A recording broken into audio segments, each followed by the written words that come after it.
right. We are live right now. Live from the village right now. Let's see here. Let me put a little bit more light in here right now. There we go. I think that's a bit better right now. It is 8 minutes past 8 p.m. right now. Yo. Alan Evans in the house. Sam's in the house. You know what? This is really unprofessional. I'll be back in a sec. Just a sec. I'm sorry, guys. I'm sorry, guys. One sec.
Okay, here we go. Sorry about that. I had to take care of something real quick, but we good now, we good. All right, how's everybody doing today? It is Monday, the 13th of September. It is movie night. We're about to watch Law Abiding Citizens on Netflix. If you haven't already, get it ready, because we're about to press play in a little while. But how's everybody doing before we start? Ooh. I forgot to put pants on. Well, if I did, I shall never admit it. Pants are not. You've got a draft. I do have pants on, and I've got a draft. Well, you know what? Sometimes that draft can be a little bit too much. Just a little bit too much. You know, sometimes you gotta put 2 pants on. You know what I mean? Sometimes you actually gotta put trousers on as well. Well, assuming by the pants you mean like underpants, because sometimes pants can mean trousers themselves. So, guess it depends what you mean by pants. Maybe 2 pants, or pants if you meant pants, and then trousers on top of the pants if you meant like underpants. By the way, here's something that I don't know how many people know this, but you know in America they tend to say pants, right? And when referring to what we normally say trousers, they would say pants. Well, the term pants is actually short for pantaloon, and yeah, that's where that comes from. So pantaloon, I think it's a French word if I'm not mistaken. I might be wrong on that, but it's an old word which means trousers, pantaloon. So pants as in short for pantaloon, that's where that comes from. Yeah, and if you didn't know that, now you know that useless facts that probably never, I don't know, maybe if you do like pub quizzes or something, maybe it'll come up then. But aside from that, I can't think of too many actual uses to know that pants is short for pantaloon. I doubt too many people were asking, but hey. If you ever need a fact that is pretty useless, that the likelihood of you ever actually using it in any real scenario, I've got a few. I've got a few. Doing good. I've done 3 videos. Oh, nice, nice, nice. Pants over pants at nighttime is no from me. You know, I think it kind of depends. I mean, if it's like, I'll say most nights, yeah, it'd be a bit much. But I don't know, if it's maybe particularly cold or something like that, then yeah, maybe then. But other than that, nah. I think, especially if you got like the quilts and everything else, and you know what I mean, it gets a bit much. You need to, you know, let the royalty breathe. You know what I mean? You need to let the royalty breathe. So yeah, I think it's probably best not. But yeah, Law by the Citizen today. It's the first time I'd be watching this. I've not seen this movie before. It came out in 2009. It is rated 18. It is 1 hour and 48 minutes long. Traumatized by the atrocious murders of his wife and daughter, a grieving man gives into his rage and sets out on a course of vengeance. Well, sounds like my type of movie. Sounds like what's that old school movie called now? Death Wish. I mean, I don't know if Death Wish was the first to do it. It probably wasn't, but certainly, at least in my lifetime, one of the earliest movies that did that kind of, you know, revenge, you know, murdered, you know, wife and daughter, that sort of thing, and the guy goes out looking for bloody revenge. That's one of the earliest films that I know of, if not the first. Like, it's probably not the first. It's probably some old school movie from like the 40s or something that did it. But the first that I know of, the earliest that I know of, was Death Wish, and that did that kind of movie, that kind of plot. But it is a common kind of theme, you know, wife and daughter are murdered, or daughter's raped and wife is murdered, you know, wife is raped, you know, something like that. Something happens. It's always the daughter, you know, or the wife. It's either the wife, the daughter, or the wife and the daughter. It's very rarely the son. You know? It's very rarely the son. I think there's probably some. I don't know. I feel like I have seen a revenge movie where it was the son. I don't know. It feels like I've seen that, but I can't really put a name to it if I have. Or maybe I'm just making it up. Maybe I'm imagining that I've seen it. But anytime I've seen any kind of revenge movie like that, it's either the wife, the daughter, or the wife and the daughter. It's very rarely like the son or like the nephew, the granddad. You know what I mean? It's never those guys. It's always the wife, the daughter, or the wife and the daughter, and then the man seeks revenge. That's usually how it goes. I didn't know that, man. My mum told me years ago. Okay, so all right. Alan's mum telling him about pantaloons. And in the years that she's told you about pantaloons, how many times has it ever come up in an actual conversation where you felt like, oh, it's a good thing I knew that? In the years that your mum told you about pants being short for pantaloons, how many times have you ever felt like, yes, I'm glad I knew that because it came in handy in this particular situation? I don't know, maybe it did. I'm guessing not too many, if any, though. It's a really good movie. Face Off was the son. Yes, that's right. Yes. Face Off was the son. But no, can you call Face Off a revenge movie, though? Because although, yeah, the son was killed, but he's not really. I guess he's kind of seeking revenge, but not really. You know what I mean? Like, he's not, because he was after that guy. I mean, because the story is that he's after that guy even before the son was killed. Like, he's the cop, he's the bad guy, and he's on his case for a long time, even before the son was killed. And then the son is killed, and then it's like I think the main movie is set like some years after the son is killed, and he's like still like on the tail of this guy. So I don't know. Can you still count it as a? I mean, I guess he is technically seeking revenge, but it wasn't like because the son was killed. That's why he's after him. He was after him for all kinds of reasons. You know what I mean? So I don't know. I guess revenge was part of it, but not necessarily the thing. So I don't know.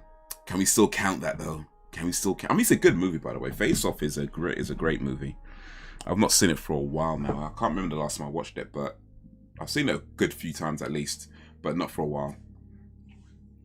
Face Off was actually the first movie that, the first 18 rated movie that I saw at the cinema. So it holds that distinction. The very first 18 rated movie that I saw at the cinema. And it was directed by John Woo, starring John Travolta and Nicolas Cage. And yeah, fantastic film.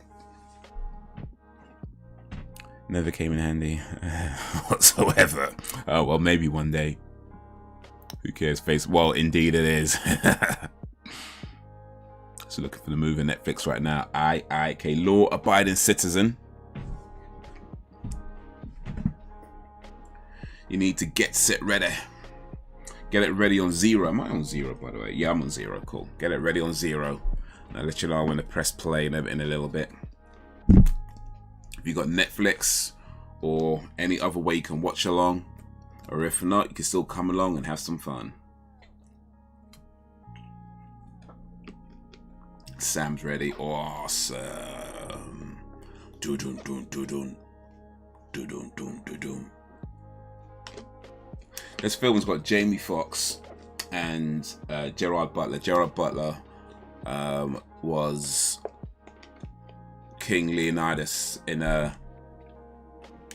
300. Alan's ready. Cool, cool, cool. Give it just a little bit longer and we'll start. Oof. Jamie Foxx was I can't remember his name, but he was the main dude in Collateral, where he took down Tom Cruise. So we've got King Leonidas and a guy who took down Tom Cruise. I guess we've got some good chops here. Let me move over to this screen.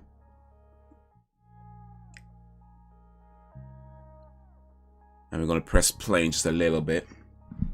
If you are ready, I'm ready. So I'm going to go on 3, 2, 1, play. So in 3, 2, 1, play.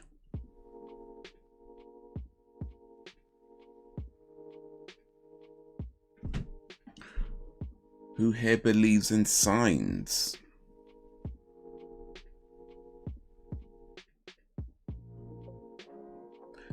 What signs as in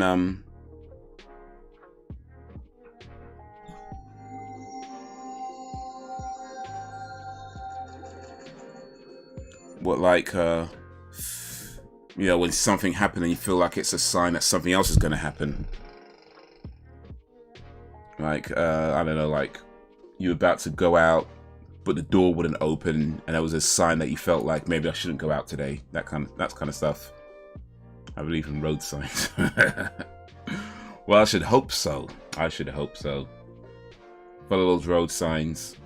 Otherwise, you might not be following much anything else afterwards.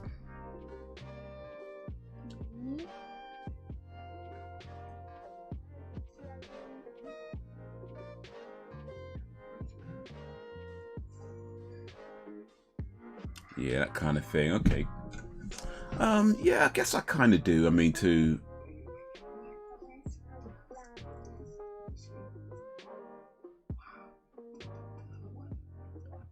yeah, I guess I kind of do. I mean, there's definitely been a few occasions where I felt a sign has come my way and I kind of ignored it anyway. I kind of felt, yeah, it's probably a sign, and I just ignored it. And then be like, you know what, maybe I shouldn't have. And other times where you just kind of feel like something's happened and you just kind of like, you know what? Oof. Let's turn up at a man's house, start beating him down with a bat.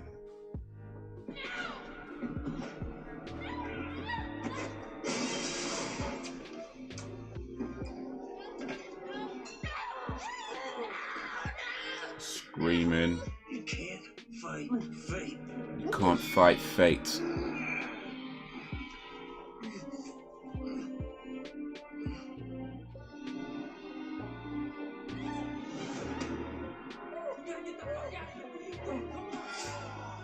This movie started pretty quickly, didn't it?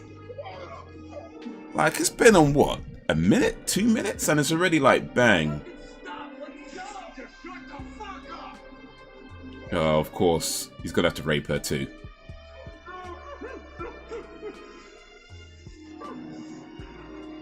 I think that's like what all. He doesn't want to do it. It's cool. Kids like me.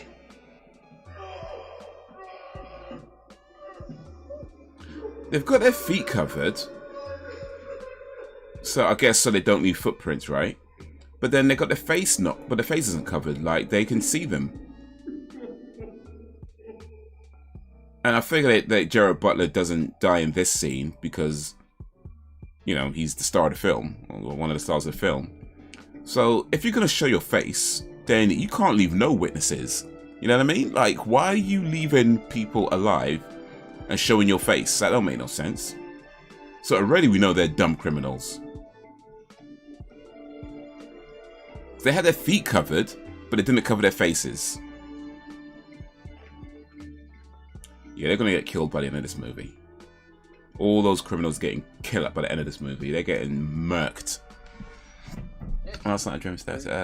I'll shout to them. Willis is a rowing buddy of mine. Where are we? Shouted of me, but with that, she came home. And today I was listening to music, and the song I was listening to turned off and wake me up in September.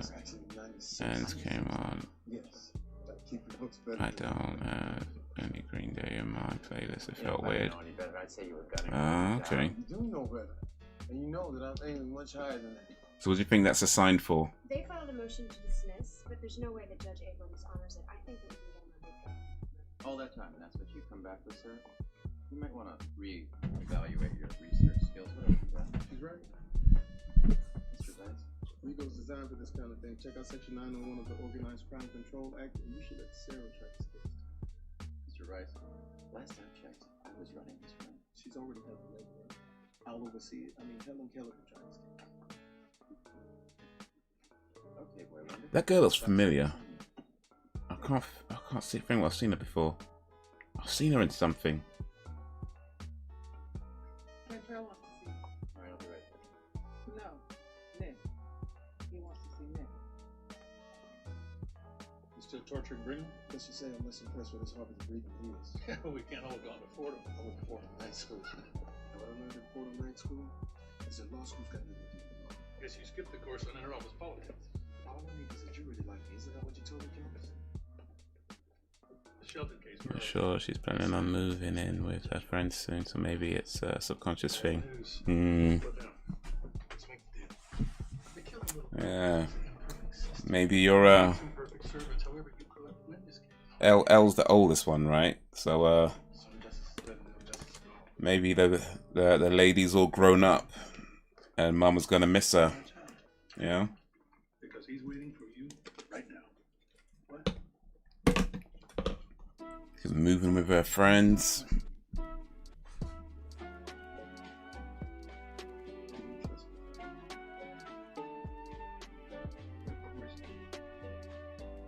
It's gonna be like doing all kinds of stuff. Living, you know, like Friends. What's that show? Like that show Friends. Going on all kinds of adventures. Maybe not seeing you as much as he used to.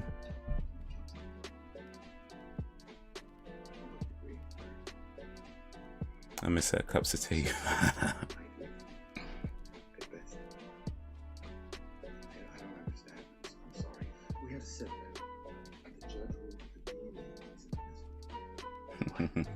Exclusionary rule. The opposing counsel.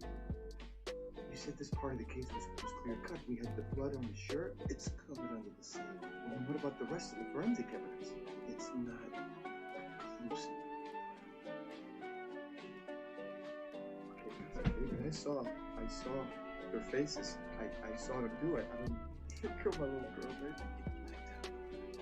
The testimony. You understand that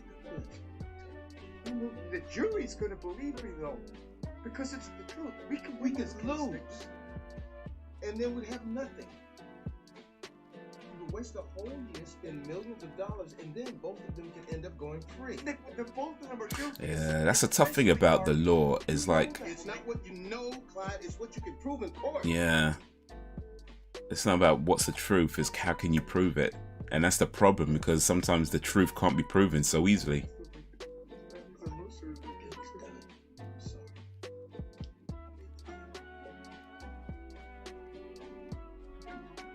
It's more of a best friend relationship.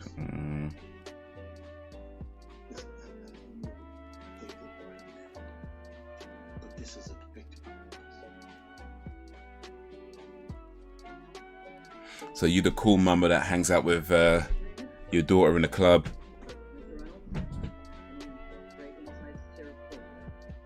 Hangs out with the daughter and her friends at the nightclub. Good, and I trust that we can move forward with Mr. Ames's trial unimpeded by continuances. The trial date is imminent.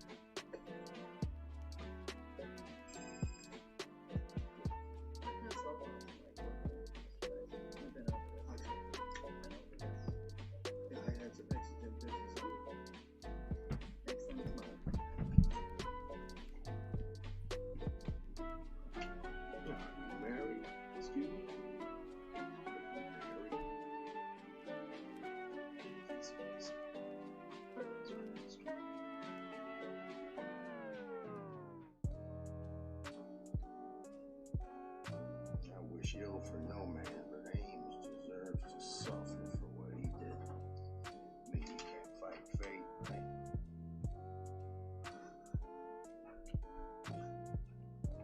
Oof, that's the guy. You just need to prove it. Once you make a decision, live with it. Move on. This job, your best assets. I don't hang out in clubs, but her friends love me. Nah. The other people out there doing that already. Look, You should hang out with a club with them.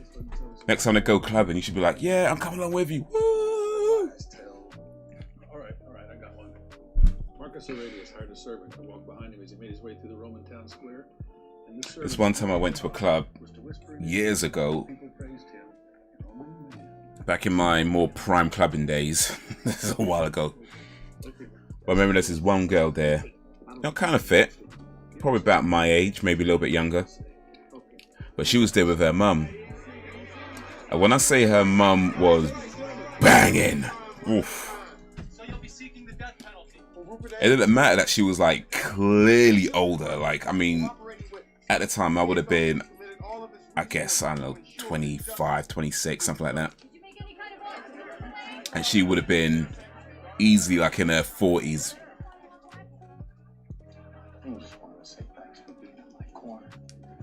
Didn't matter. The way like nearly every man in the club was still trying to dance with a mama. I'm just saying, some women got it like that. It don't matter. It don't matter.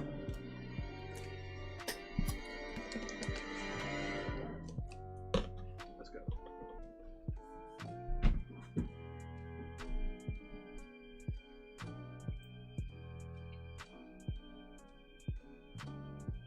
I was kind of feeling bad for the daughter afterwards though, because like, imagine like going to a club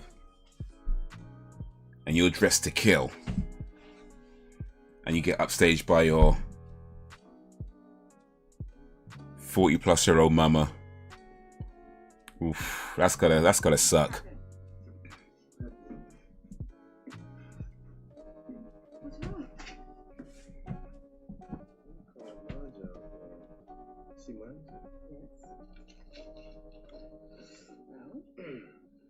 That's oh,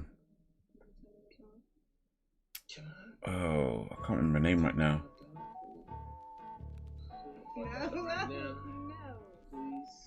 No, past my clubbing days are over. I'm happy to go to Spoons for a bite to eat and cocktails. Language? I'm right here.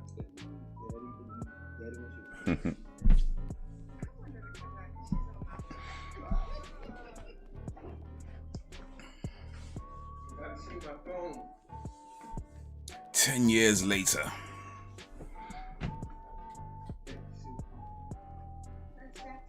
Yeah. I would say that the last time I went to a club was probably a couple of years back.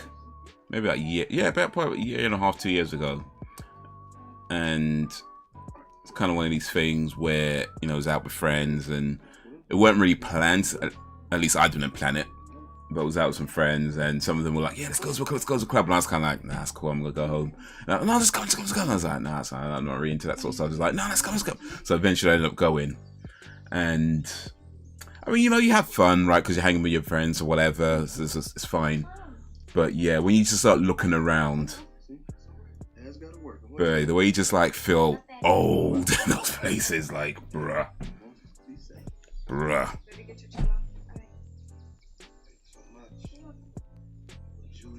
Uploaded a video today. Got another 2 to upload tomorrow. Evans is putting in that work.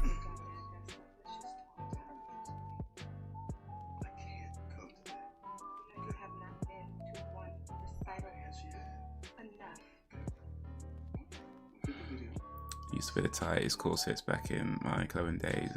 She would hate if I did that now. Thank you for the toast. Love you. Love you too. Love you. So how's chick? Well, those corsets, the ones that they're so tight that they squeeze in your stomach and then push out your boobs. Like those are the corsets. Where everything like around here is just like, so it's squeezing all this bit. So that's all like thin, like an hourglass, and then it just pushes everything up to the top. So it's like. No biggie. Like watching somebody fall asleep. Except for the not waking up part. Never went clubbing, wasn't my scene, to be honest. Clubs were fun back in the day. I mean, when I was younger, yeah. Not so much nowadays. That being said, I do feel like lately I've had the kind of inkling to like hit a club one more time. You know, just one more time. I feel like I got one more good party session in me. But the thing is, I don't know if that's parties, if it needs to be a club or maybe like a regular party. But I feel like I got one, at least, maybe not one more, maybe a few more. But I don't know about clubs. That's the thing, because it's just everybody's like, you gotta, especially now. It's like you can't really chat to girls like now. You know what I mean? I can't go to a club and chat girls. It's not happening.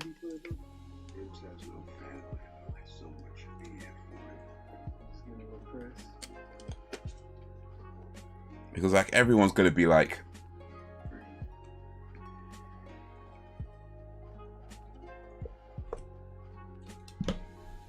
because everyone's like bare young. Like even the ones that are like, you know what I mean? Because there's a point where you realize that you're old enough to be somebody's dad, right? I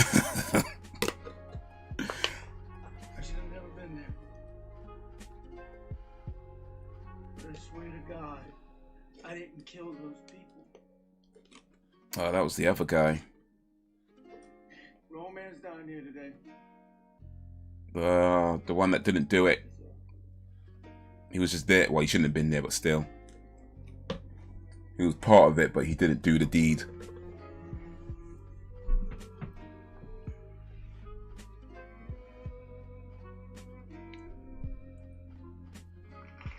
But yeah, it's like you realize that you're just old enough to be people's dads, and it's like there's a possibility that I might even know some of their dads. So it's like, nah, can't be chatting up girls in the club right now. Just can't be chatting up girls like that. Just not today. Can't be trying to dance with some girl that you just met in the club. Nah, can't be doing that.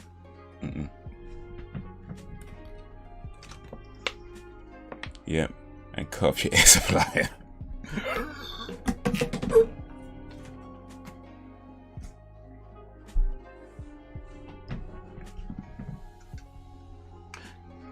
This movie started off pretty quickly, but I do kind of feel it's skipping down a little bit. I mean, I get that it's 10 years later, but this guy wasn't even on trial. Like the other guy was on trial and he got off. We saw that.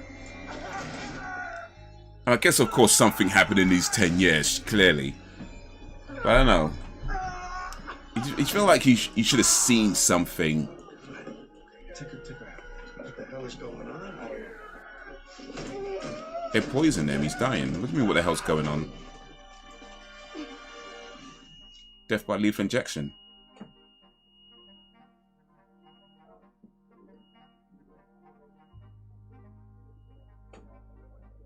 I don't know what the hell's going on. They poisoned him.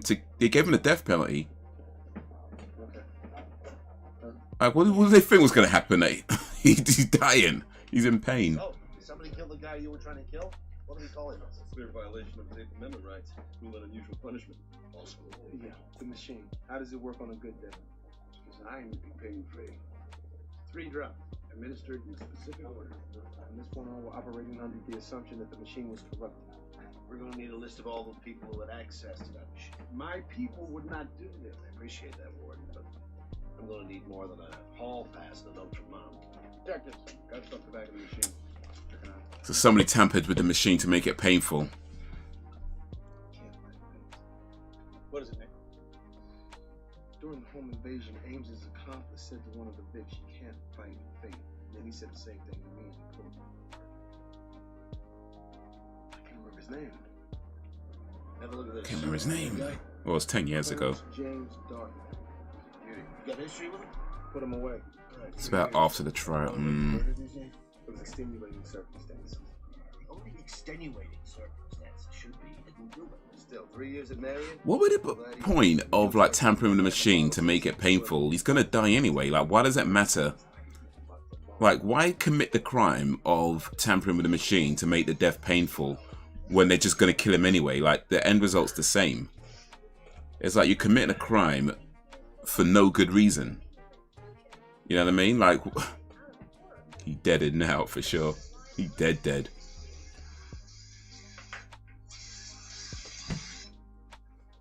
Yeah. Mine's Darby. Well, who's this? That's strike 3 for you. Coke on the table, bitch on the floor, life in prison. Who the fuck is this? Look out your window, south side. South side. Is this a joke? Doesn't even know what the South is though. South side. Exactly. There you go. Man don't even know what the South is. Motherfucker. Shit. Out of the way.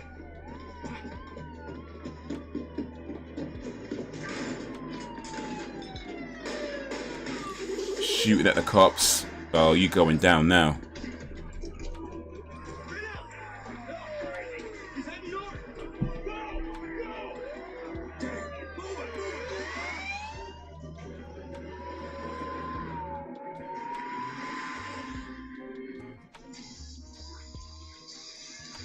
What now? Wipe the prints off the gun. Get rid of it. No. Find 6 times, genius. Bring any ammunition. What's this, like the Matrix? Why are you doing He's got it like the direction where he needs to go. See the abandoned factories. There's 2 ways out of this predicament. Either out that window or in their custody. The choice is yours. You take a risk either way. Seconds, so you better move.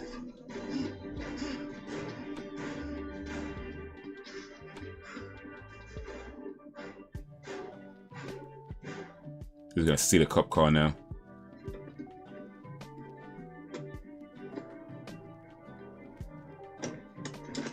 Ryzen fucking shine, bitch! Break the fuck up! Let's go! Start the fucking car! Okay, take it easy! Take it... Come on. Take it easy. I mean, these cop cars are tagged, right? Like, they've got GPS or whatever on them. And this is 2009, so it's not like...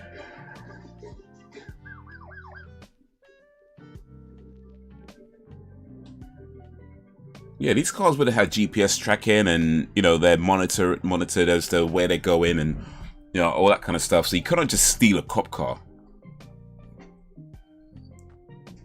I mean, somebody would know. Like, they'll see that he's gone somewhere that he's not supposed to be going to. Down there. Hey, what about my wife, my little girl? I'll never see them again. Fucked off, man. Oh. You mind if I take this there? My guardian angel. I am impressed. You know why I'll never see my wife, the little girl? Oh. Okay. Took him from me. Okay. For me? Oh shit. Oh shit. You came over to my house once before. You don't remember? Oh shit. Listen. It's a toxin. Should be nicely into your system by now. Isolated from the liver of a Caribbean pufferfish. Oh, you mess with King Leonidas and this is what you get. All the other neurological functions are intact. Oh, mate. You can't move. But you feel everything. It does absolutely nothing to blunt the pain. You're about to experience more of that than you could ever fucking imagine. Oh, you thought you forgot. Easy. Tourniquets. So you don't bleed out. Maybe here a while. Oh, well, he's not even killing him. He's just going to torture him. No, he ain't making this easy at all. He's going to make him suffer. Comfortable. You really are shaking. I love this. Adrenaline. Now this is so you don't pass out.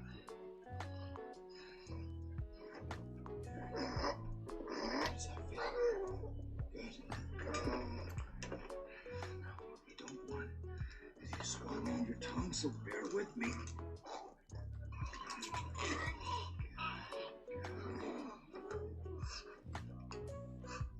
This is for your penis. We'll get to that later. Oof. Scalpel. Listen. Jared Butler said, "This is Sparta." See, I know what it feels like to be helpless. Just like when I watch Oof, mate. my whole family. You can't fight fate. Right, darling? Oh! And look, I made this especially for you. You like it? Yeah, I didn't want you to miss anything. I have the best view in the house. You hear that? Your heart is beating so fast. Me too.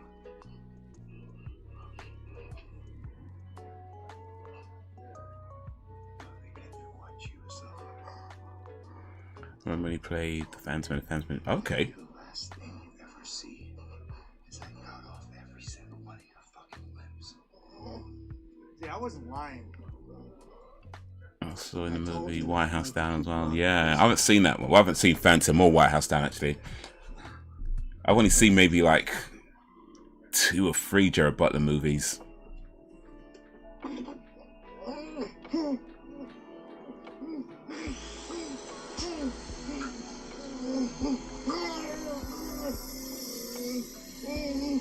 He's gonna make him watch. Oh.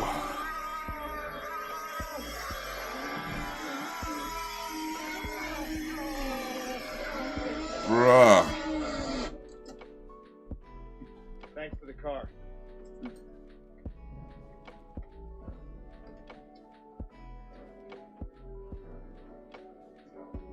Hope he took his fingerprints off that.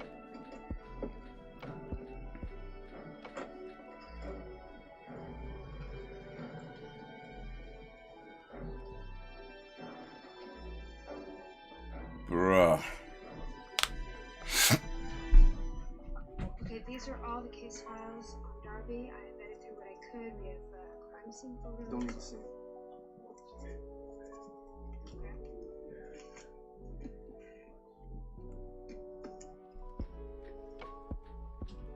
What's bothering you? It's dark. All the crimes he's committed had one thing in common. That was violence. But yesterday, the execution, that wasn't violence. That was what? That was intellect. Okay. What are you thinking? I'm just thinking maybe we shouldn't be looking for Darby. Maybe they should be looking for Darby.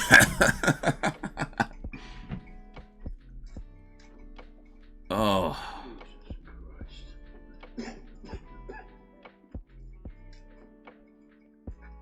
Because that now we know Bryce, why he tampered with machines, so it would be painful. I gotta say though, he's looking better. They found him in about 25 pieces. No legs, no arms, eyelids were sliced off. Gruesome. Shedding tears for Darby? Not quite. See, reel's turning. Think motive. Who has me? The husband, father. What do we know about him? You own the warehouse where they found Darby. What else? He's a tinkerer, little inventions, gizmos. He holds 24 patents. So wait, he killed him at the factory that he owns, though. That's dumb. A few years ago, Yeah. to buy some industrial properties around airports, chemical plants, rail yards. It doesn't add up. No, it's weird, right? Search them all, Sarah. See what you find.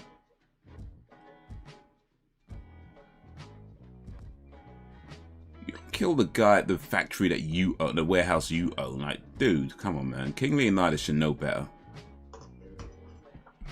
Yeah, I got all them movies on DVD. Okay. Jared Butler fan right there.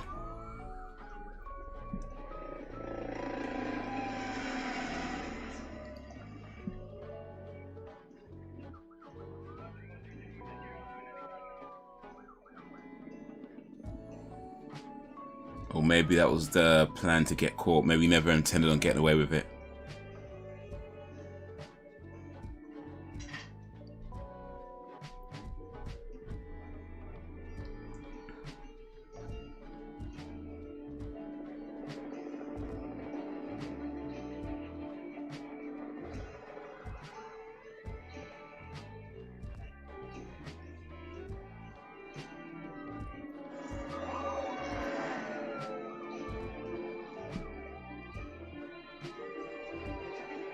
We just stripped completely naked. Alright. Was he hoping his ding dong was gonna throw them off?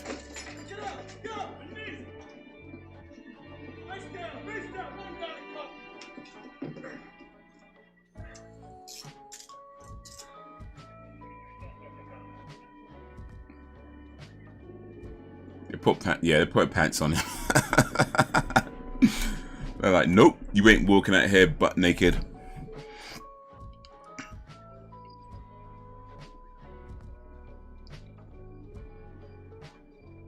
Why is the lawyer there though? Unless somebody hires him, there's no reason for him to be there.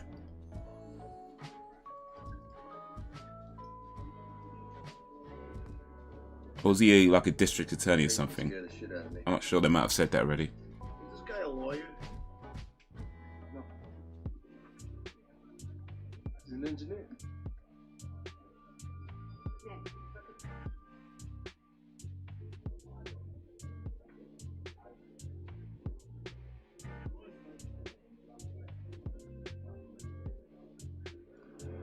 Yeah, the day he shook hands with the devil. It was all over. All over.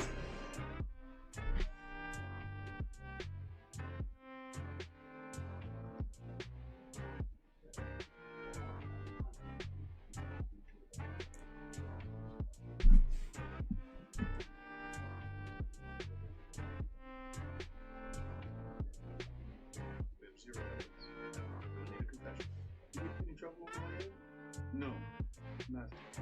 Do have to take it place.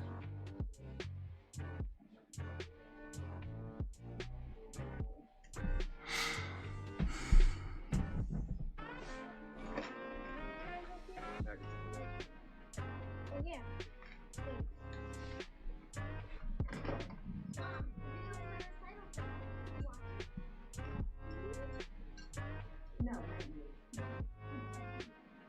That lady looks familiar. I've not seen her in movies before. I just can't think of her name right now.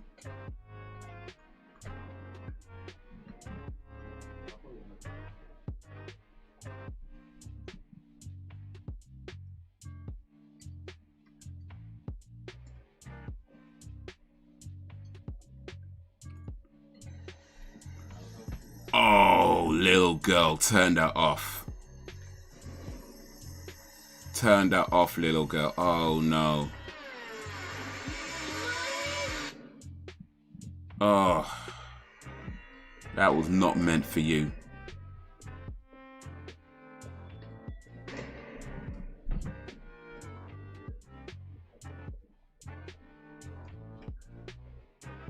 Don't worry, just disarming the guy and feel easy.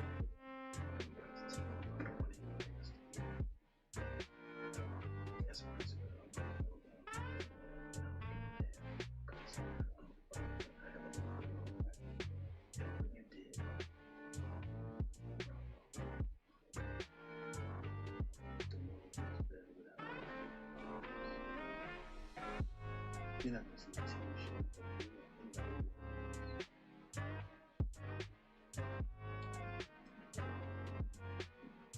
With that being said,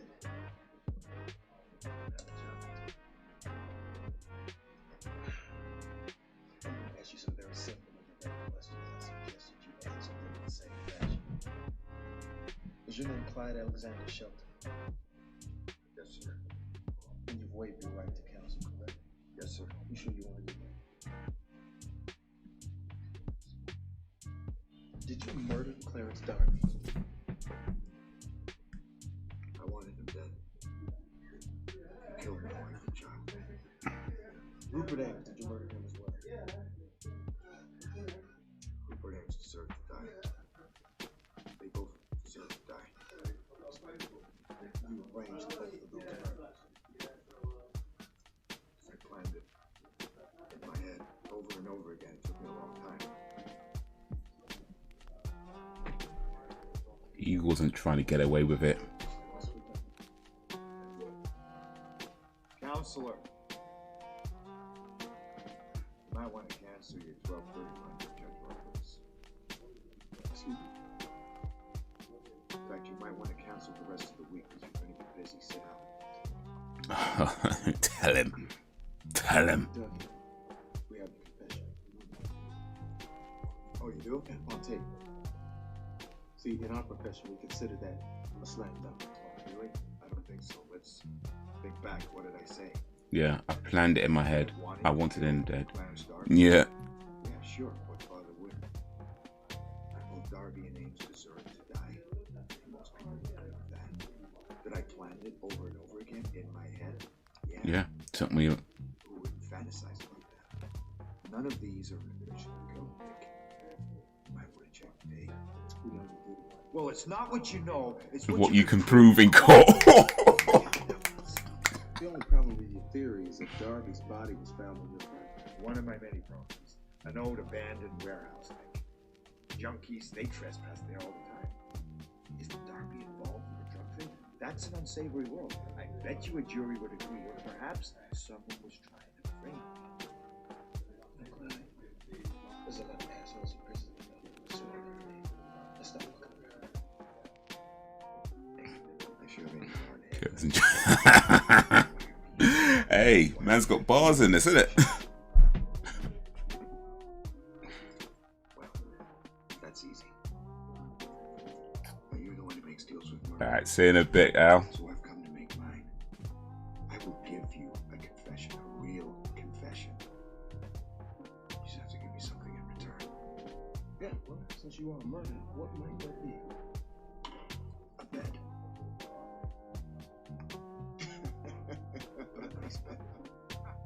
I want a nice new one for myself. Ryzen. You're gonna have to deal with that because the one I have is lumpy, Nick. It's making me crazy. Clyde, I think you got me confused with your detail here. See, I don't deal with prison conditions. I believe those cops are bold with themselves. Well, that's what wrenches are for, dumbass.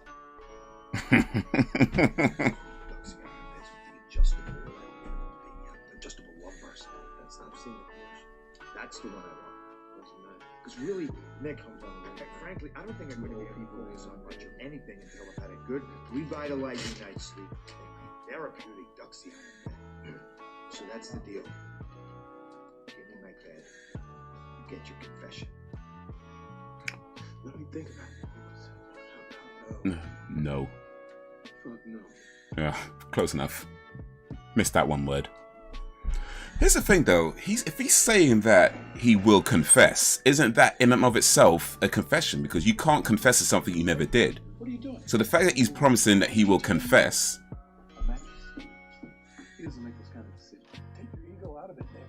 Shelton's got a point. This case is shit. We need a confession. confession and a mattress for a murder confession. That's a pretty good deal. He's playing us. Well, then we will play him. Nick, there's urgent call from the office. Say not answer yourself. Listen to me. Here's this video. Nick, I have never seen anything like it. Please, You need to calm down. Tell her that it's not real. come on, please. Oh. No. It was covered with something I couldn't see.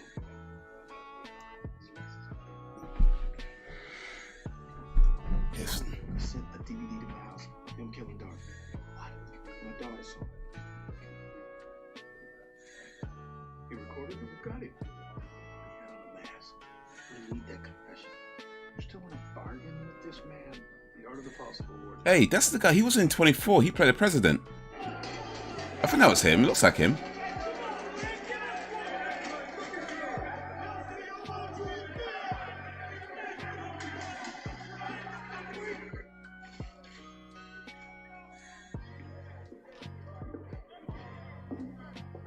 Black problems. Worse. You got bigger problems than that. It's the have-nots. No. Yeah, I think that is, you know. It looks a little bit different, but yeah, I think that's him. Turn around. Yo, Ken Greenhall! Sonic Atomic Boom! Like me. That's good. Thank you. This is single. We can't put Clyde Shelton anywhere. Not in a job, not in a city, not even the country. So I dug a little deeper and I found something from his missing years. A couple of contract payments to Clyde from the Department of Defense. And his real estate? He bought 9 properties under his own name and he transferred them to some corporation in Panama. We can't get to the addresses. A lack of reciprocity is our problem. So I'm going to circle back to the farmhouse. That's a waste of time. He wanted us to find it and find him there. It's the industrial stuff that's curious. All right, I don't This care what movie's you messed do. up. We have to piss Well, off. We have to invade we've Panama. definitely seen some messed up things so far, so... Those properties for a reason. Find it. Got it. Alan's back. Back again. Alright, one sec.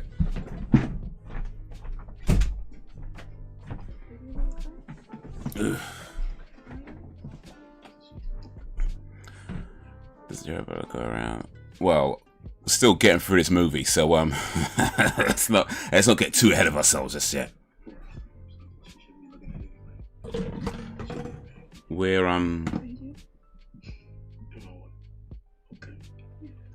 we're about 40-ish, yeah, about 40 minutes into the movie so far, so got about an hour 8 to go. Always, I'm extra good. In light of Mr. Shelton's economic means, Yeah, no spoilers. like this, he agreed to But hey. for both Mr. Ames and Mr. Darby's death. No, I've not seen this one before. I'm watching this for the first time. Seeing as how you waived your right to counsel, Mr. Shelton, Somebody's smoking hard in the background. do you have anything to say? Shelton. Do you have anything that you'd like to say? But yeah, Yes, yes. I would say I'm enjoying it so far though.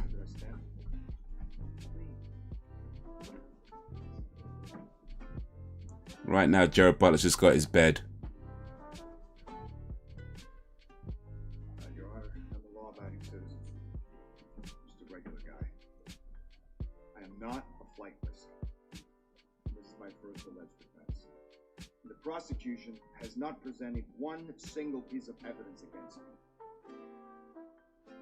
Now, in these circumstances, unless the state has obtained some new piece of information relating to my involvement in the matter in question, then I find it highly prejudicial, even constitutionally offensive, to keep me detained without bail. It's a slippery slope, Your Honor. Haven't we seen the result of such violations both internationally and domestically? Case in point would be Dave B. McDonough, docket number 041325. Oh, he's done his research. I am actually inclined to agree with you, Mr. Shelton. Your Honor, Mr. Shelton has agreed to give us a full confession. Has he given it, Mr. Wright? No, Your Honor. Well, then, in my opinion, the state has failed to establish a compelling basis for its motion, and I will grant bail in the amount. Your Honor, I would caution you not to do that. Thank you. Excuse me? No, I don't think I will excuse you. You see, this is what I'm talking about. You were about to let me go. Are you kidding me? This is why we're here in the first place. Maybe I don't remember. Oh, what's going on here? Tread carefully, Mr. Well, how carefully should I tread? Because apparently I just killed 2 people. And you were about to let me walk right out that door. How misguided are you? I feed you a couple of bullshit legal precedents, and there you go. You jump on it like a bitch and eat. Oof. Folks, you all Man don't care, fam. and every day you let madmen and murderers back on the street. You're too busy treating the law like it's a fucking assembly line. One You more have any time. idea what justice is? Whatever happened to right and Of wrong? course. Jesus Christ, whatever happened to right and wrong? Whatever happened to the people? Bail denied. Whatever happened to justice? Oh, man don't care, fam. Man don't care. Oh, oh, mate. Mate. Oh, dude. That surprised me. It was a very popular movie, Violence in Society. Oh, for real, for real. I mean, I remember hearing about this movie when it came out, but yeah, just never. Well, you taught your daughter about good versus evil.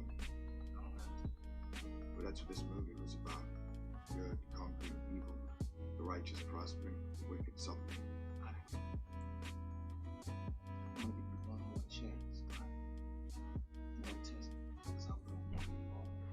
Fair enough. You didn't get me like that. I deal the deal.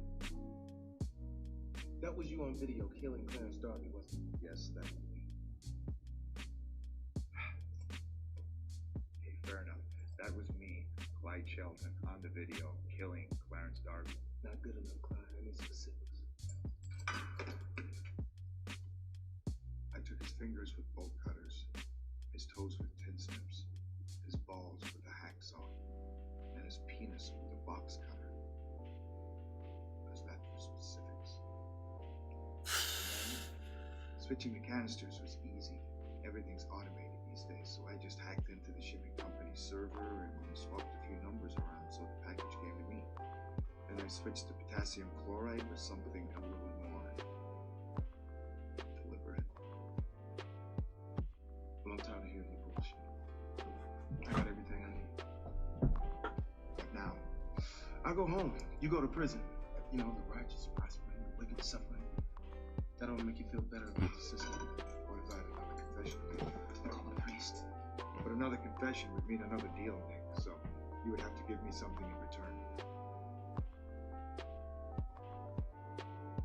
You ever been to Del Frisco's? They cater. So for lunch, I would love a 20-ounce porterhouse steak. Medium, maybe a little bit charred. With all the trimmings. Pommes frites, asparagus, buttersquash. I'll tell you what, I have my iPod as well. I love a little bit of music with my meal. First rule of negotiating, Clyde, you gotta have something to bargain with. Would the life of Bill Reynolds suffice? Who's Bill Reynolds? I think I might have missed that. Who's Bill Reynolds? Oh.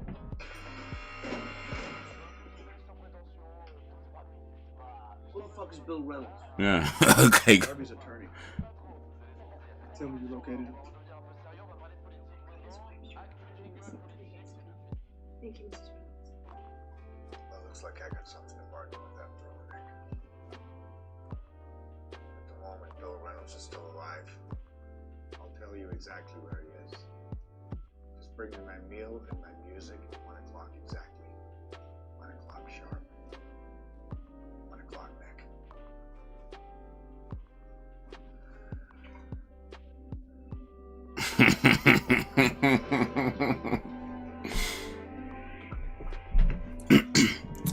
Bruh. Man don't care, fam.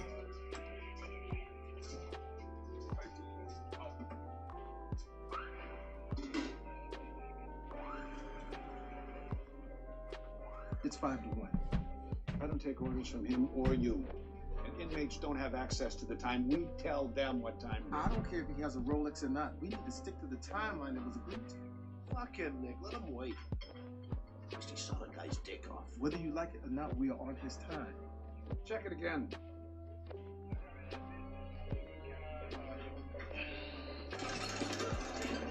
Wonky wheel on the trolley, of course. Of course.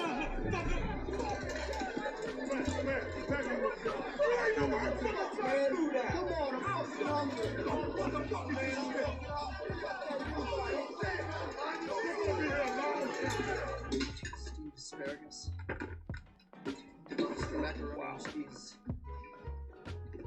Porterhouse steak, seared, medium rare.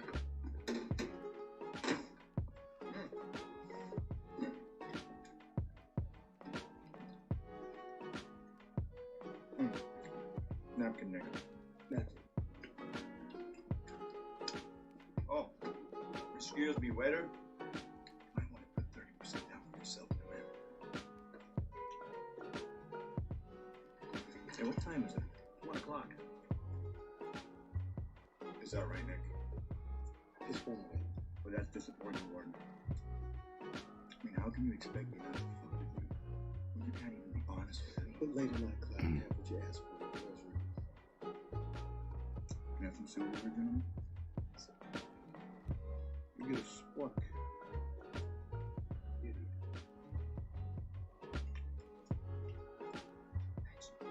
Spork.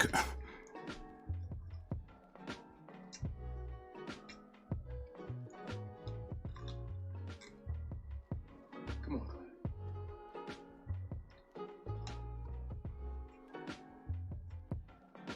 Okay. Here we are. 39 degrees, 57 minutes, 4 seconds north. It's given in coordinates. 10 minutes, 22 seconds west. It's given in coordinates. If anybody's watched but the wardens, you're already late. Open the door. Need a spork in my life. Well, you know, they look kind of dorky, but you know what?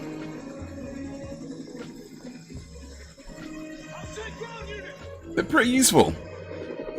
You know, you could like eat spaghetti, and then when you've got some of the sauce left, or something like the mince left, got the spoon bit. Well, I mean, you just told me it's coming now, so. So I suppose if I don't share this with you guys. Get the fuck up. I'm gonna contact my right hand. I'm gonna split your whole fucking skull into. How about that? Come on over here, join me. There's plenty to go around. Yeah. Enjoy, have some pasta. Good. What about some steak? You like steak? Steak. I have a big piece for you. There you go.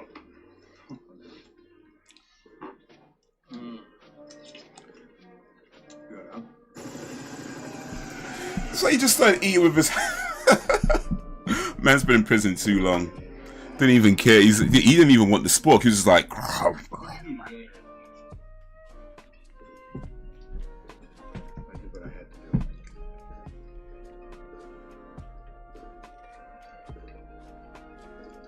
So you got a girl or something? It's a long story. Going to look at Amazon for a spork. You know, you probably could get some on Amazon. They sell just about everything else.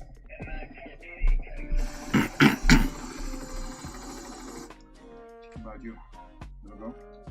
Got a few bros back home. Oh, yeah?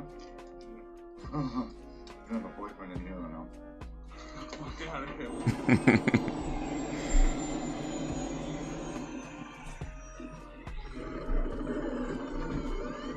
Prison banter.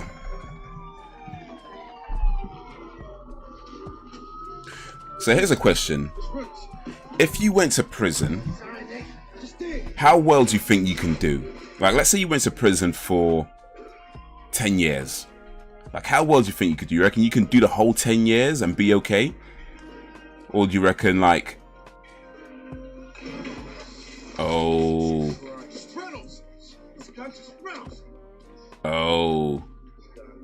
That's why he wanted a steak.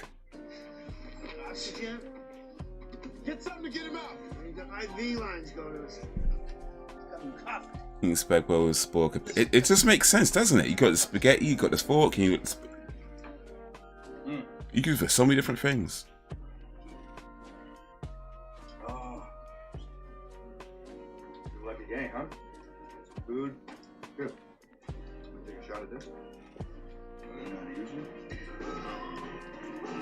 Oh, he's not going to kill the prison inmate, is he?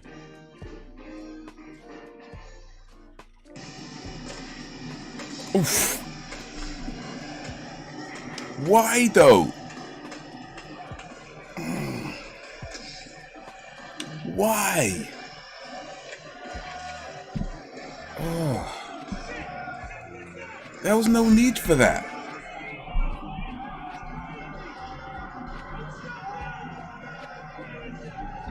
Oh, there was no need for that.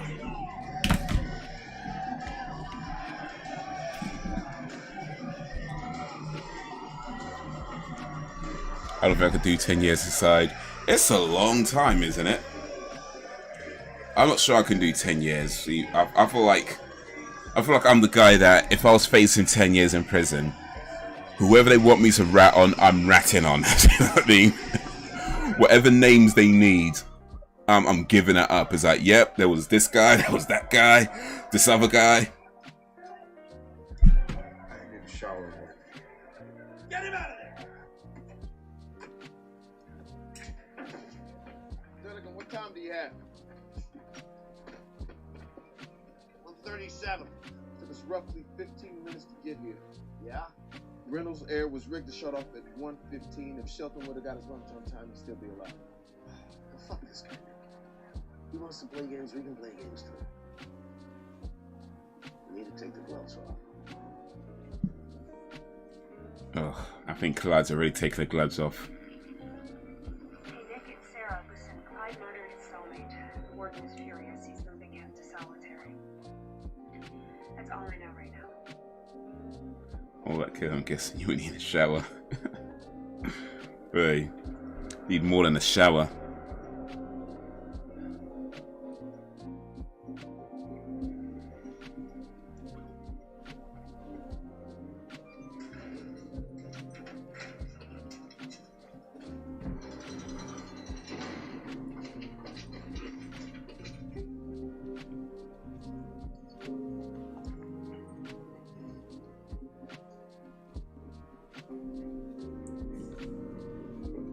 I'm trying to figure out what. Well, I guess we'll still got the rest of the movie to figure it out. But I'm just like, it didn't make sense. I'm not.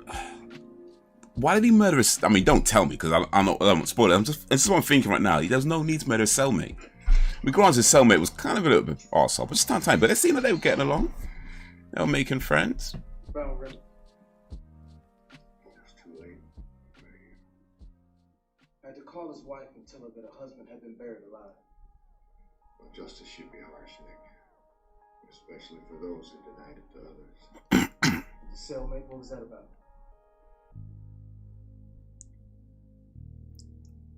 You murdered a man because your lunch was late. No, you murdered him because you couldn't keep your word.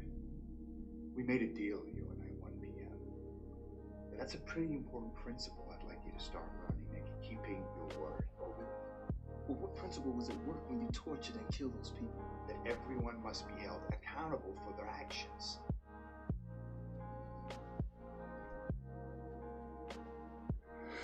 I want to do 1 day inside stuff. I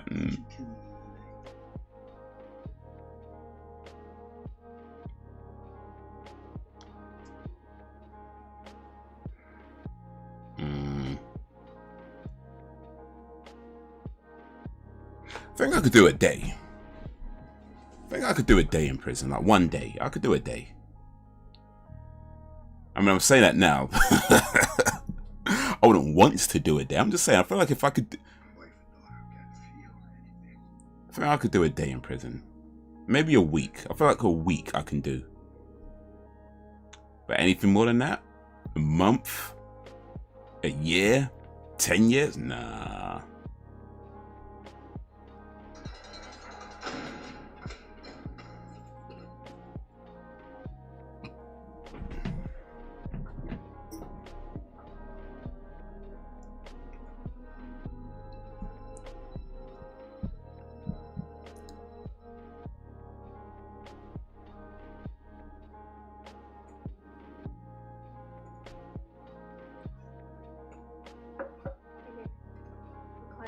Magistrate Judge Sansfield showed I've seen this girl in something before though. I just I have to look it up afterwards. But I think I may have found a way around it. I'm gonna call in a favor from a friend. Who's your friend? You don't name your friends or they start doing you favors. Something else can't trail it. No. What about you? Jonas, hi. What if you was put in a high-risk prison Just like you, Nick. with the worst of the worst? They should have my job. Let's get some air. Clyde's government contract payment. You know what? bothering me, so I pulled some ancient strings. We're meeting someone. Who might that be? Someone who does some really nasty shit, so we can live the American. If it was like the worst of the worst, like the where they send like the absolute worst criminals, like those places, I feel like I could handle that a bit longer, and I tell you why. Because all you gotta do is act hard, get into loads of fights, and one of two things is gonna happen. You either get put in solitary confinement. He's a think tank type guy. His specialty was low impact kinetic operations. It's just an element of fantasy. Not saying he kills people. We kill people. He figured out how to do it without being in the same room. It was his gift, and he was the best. One time we tried it was tricky. We were using cruise missiles and predators, and we even had a B-2 bomb. Yeah, you either get put in solitary confinement, or somebody would kill you. Either way, problem solved. Just saying. Clyde develops a Kevlar thread with a high-tech ratchet made of carbon fiber. Put in a necktie. 2 days later, Mrs. Bad Guy comes home. There's Mr. Bad Guy dead on the bathroom tile, choked to death. What I'm saying is, just assume that this guy can hear and see everything that you're doing. No, we got him locked away. Maximum security. He's in jail, it's because he wants to be in jail. He's a born tactician. Every move that he makes, it means something. That cellmate that he killed, you think that was random? No. It's a pawn being moved off the board. If I were you, I'd be looking for the next piece. We doomed. Anybody who had anything to do with that case, he's gonna be coming after you. So what do you say? You say we can't stop it. I'll pin him to a cell and put a bullet in his head. Aside from that, no, you can't stop him. If Clyde wants you dead, you're dead. Oof, it's like that. If Clyde wants you dead, you dead.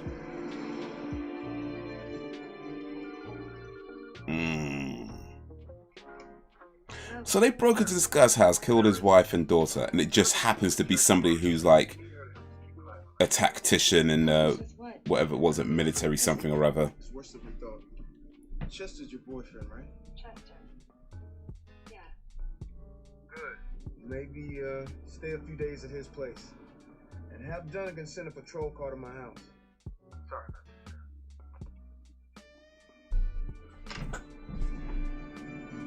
It's just some random guy, and he just happens to be this tactician. Like, what is it? It's like Taken. It's like they broke into some random house. And he just happens to be like this guy with special skills. Give him less contact, less access, even if it's just rescinding his mandatory exercise period for a week. Under what cause? Whatever cause you want. Wrap it around whatever piece of legal doctrine that helps you rationalize it. You're right. So let me get this straight. You want me to violate his God-given civil rights in the name of some murky sense of the greater good? Is that the gist of it, gentlemen?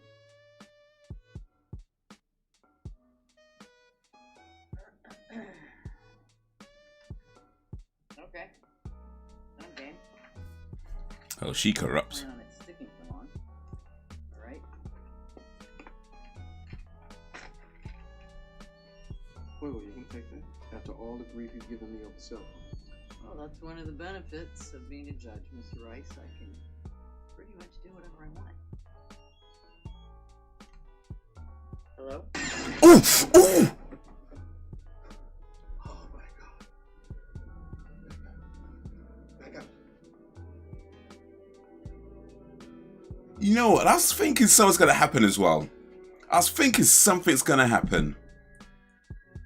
But I was thinking maybe like it's somebody on the phone that's calling her to say, oh yeah, we know where you're... Bruh.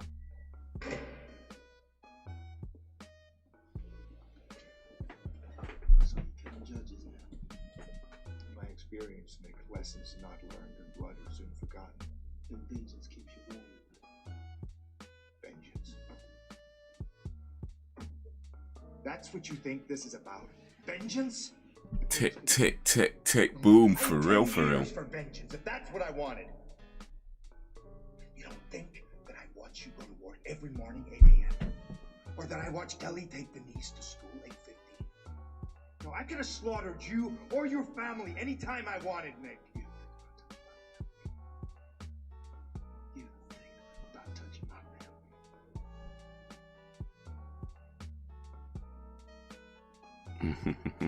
What are you gonna do, Nick? What are you gonna do, Nick? I do my job. I'm the best at it. You were doing your job the way that best served you, Nick. The way that best served you. That has to change. What do you want, Clyde? You at war with the whole world? It's not gonna bring anybody back. I jumped and I knew it was coming. Oof. This thing that brought you and I together. This broken thing works for people that are sane. It was just so Doing what you're doing is gonna sudden. You and whoever else you have helping you are gonna pay. I don't think you have any idea who's helping me or what I'm doing. It's a matter of time. You see the bodies, you see the smoke. But the larger picture is the real picture. I'd like to, but I would rather show you. I said, faith in you, sir, and I give you my last chance. Here's the deal. Easy. Drop all charges by 6 a.m. 6 a.m. For what? Or I kill everyone. Oh. You know he's not playing. You know he's not playing. How did she get shot? I missed it. It was I guess it was explosion. Probably somebody inside the prison. You have to go through all the prison's files to find some sort of connection. Do you want the files brought to the office? No. But yeah, it was like from the cell phone. We're moving in. Answer the phone and boom.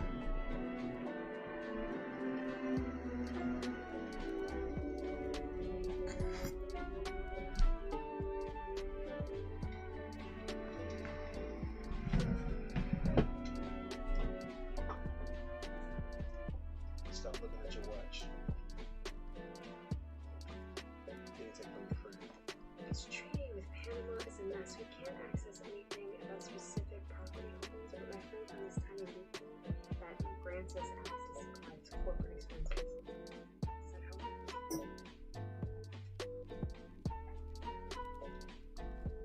So that's prices of industrial properties. That's what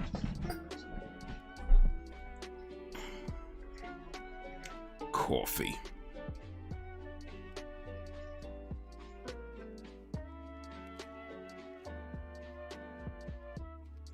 Maybe I can ask you something.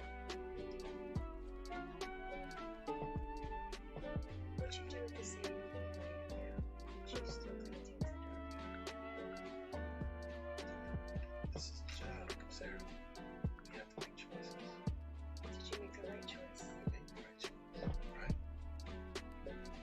Did they? Did they? 35, Nick. And there are things and possibilities that I'm not gonna have now. And it's okay. I know it's part of the deal. And don't get me wrong, I love working for you.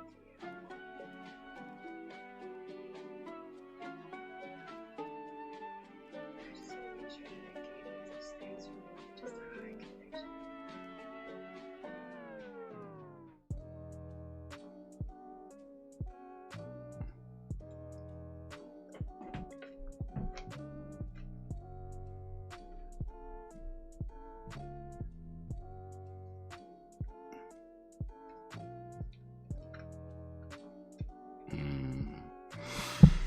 Questioning life, morals, and morality.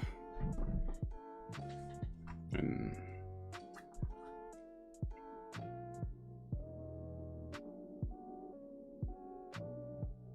Especially with everything going on, it's like, damn, did you really make the right choice? Did you really? So now they're all up late drinking coffee.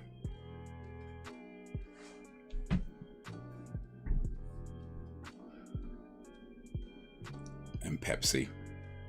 And more coffee.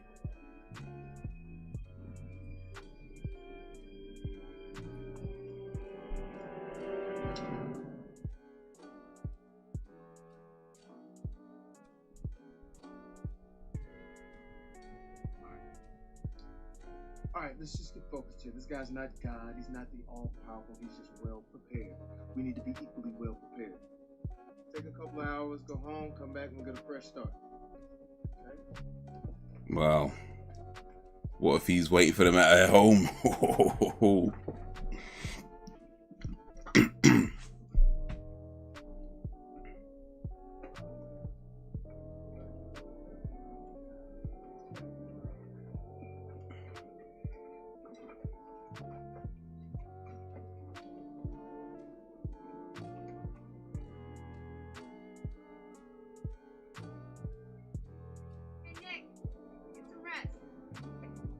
Justin, my regards.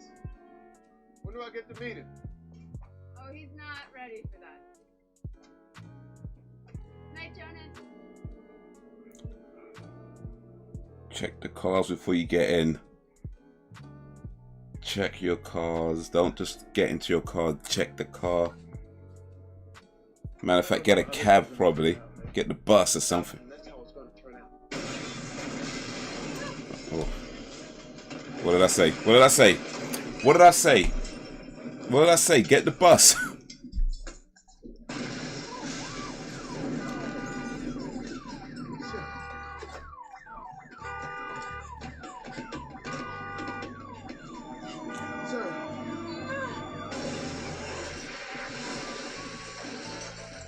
Get the...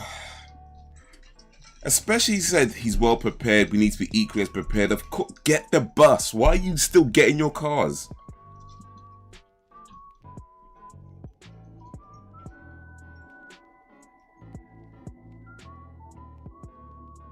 And you know what's happening. You know she was about to get taken out. The moment she was like, yeah, get some rest, Nick. The moment she said that, I was like, yep, she's not surviving this. She's not surviving this. And he was talking about, I just want to make sure I gave her those things for more than a high conviction rate. She weren't surviving this. United States officials have been, by all appearances, systematically murdered. Boom. You for real. Tick, tick, tick, tick. Boom. Found this right outside the wall. Radio beacon.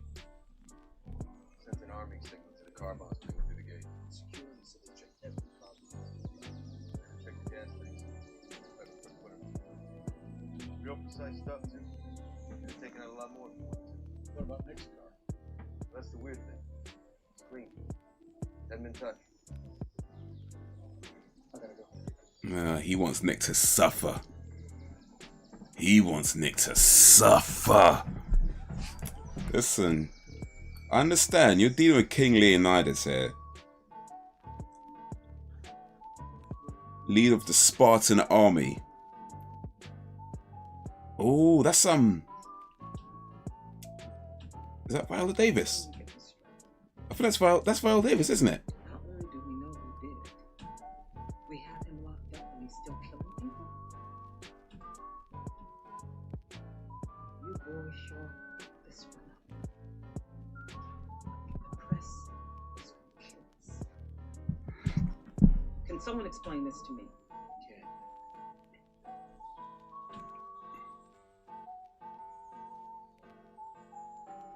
How did this get away from you, Jonas? It's complicated, April.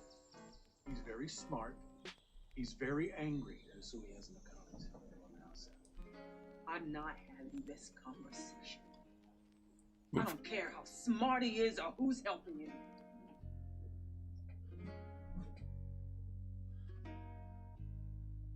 His anger's taken him too far. Saying we have suspects, we're following leads, nothing alarming. We are gonna stop this guy. He's not gonna hurt anybody You sure about that? You sure? I'm assigning security to each of you from now on. Get the situation under control, gentlemen. They were warned plenty. They saw examples aplenty.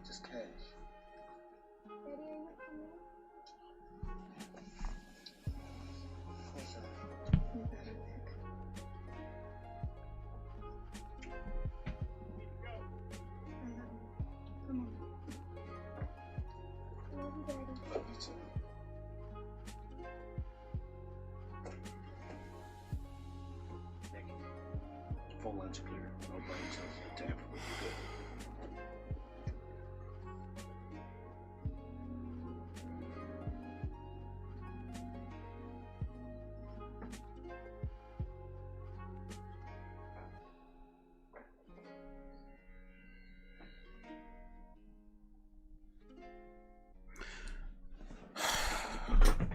What did that guy say? Go into a cell and put a bullet in his head. That's the only way you stop him. Man weren't joking.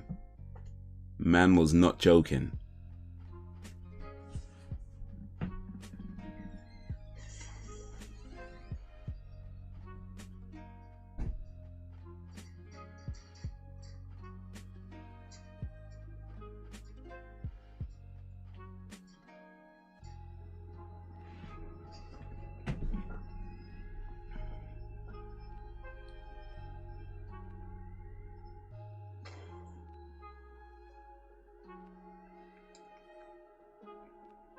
Taking my deal. Oh, fists come out. 6 fucking innocent people. Is that how you want to play us? Huh? It's okay. It's okay. I know you're angry. That's good. That's what it takes. That's how it has to be. What if I said you was right and I was wrong? What if I had said, let's take him to trial, huh? I would say you're making progress. And we might have lost. And Ames and Darby will both go free. Don't you get that? Didn't care, Nick. You didn't even try. You could have walked out of that corner with your head held high. I could have lived with that, Nick. I keep my head up. And you in this. I'm just getting warmed up. This is Von Clausewitz shit. Total fucking war.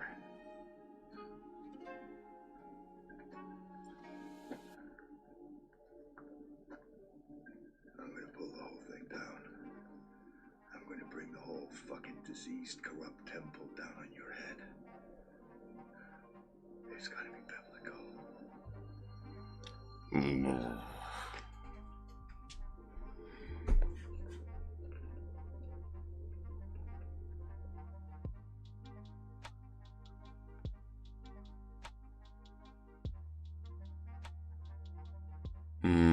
Jesus, he was a good kid. Did we bring this all on ourselves? Yeah, mate. Absolutely not. Moral dilemmas, man. You don't actually believe that, do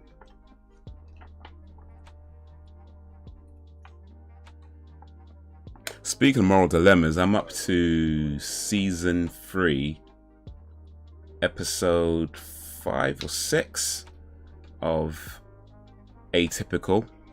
I think the last episode I watched, he had a moral dilemma with his friend Zahid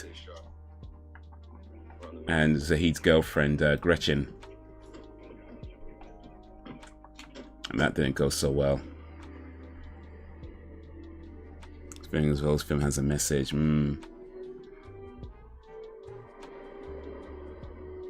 Message.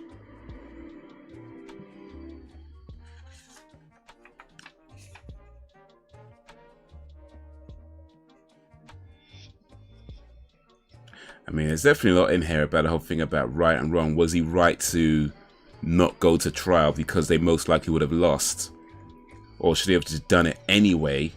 And even though they would have, and even though they lost, at least, like you said, at least he would have tried. The fact that he didn't even try. So it's like, what was better? What do you think? What? I think it sounds better.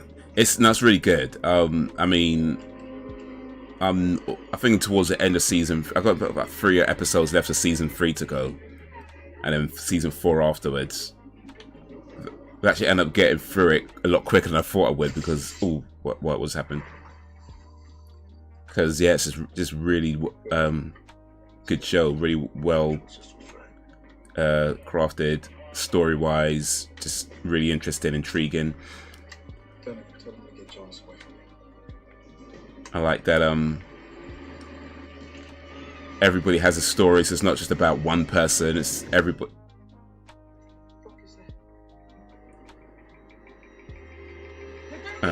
Get down, get down.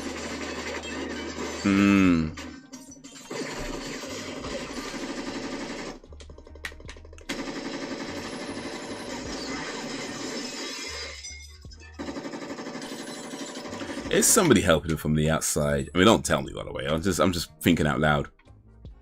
Because it could be that he planned it all ahead. But it looked like somebody was controlling that.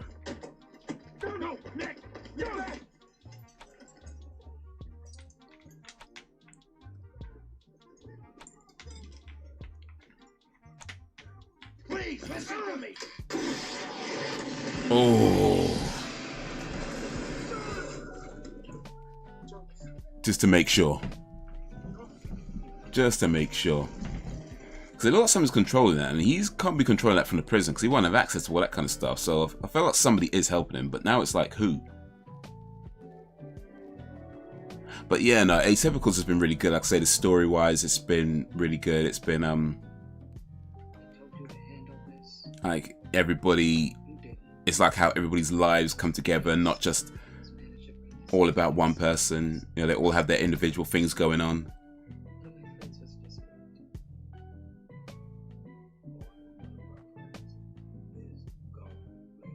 What I should do is fire you. Right now.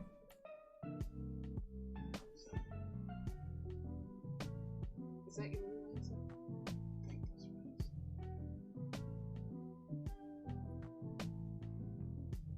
I won't let you resign. I'm not gonna allow that to happen. Bring me the Bible. Once I'm decide whether Philadelphia has a DA or not. As of now, you're acting district attorney. We'll have a formal swearing in later. For now, this will suffice. Stand up. Put your left hand on the Bible, raise your right hand, repeat after me. I, Nicholas Rice, do solemnly swear that I will support, obey, and defend the United States. So one of the things about Atypicals, it's a proper family drama with comedy front. Yeah. Yeah. Yeah, did the bomb go? Oh, I think quite a few bombs went off actually. About 6, I think. They're scared, and I don't blame them. So I'm implementing the emergency provision of the Philadelphia Code. We're gonna lock the city down. Starting now, no one moves in this city unrestricted. I want a show of force for the public. Uniforms, detectives. So the last thing I saw Atypical was, I think it was Zahid, and his girlfriend Gretchen, and minds of the city secure and under our control. And Sam's sort of moral dilemma with what his girlfriend did. I'm not going to give you spoilers in case anyone hasn't seen it. But then I think the episode ended with Casey and Izzy.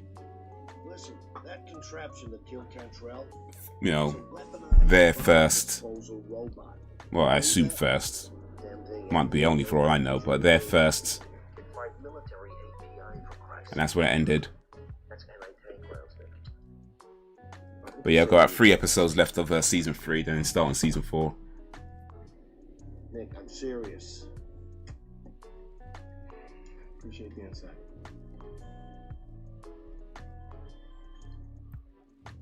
Nick, you gotta get in front of this guy if you want to stay alive. I may have a way. Something a friend is helping me out with. Friend. Friend named Chester. I'll call you back. I don't give out his name, you idiot. Thank you, sir.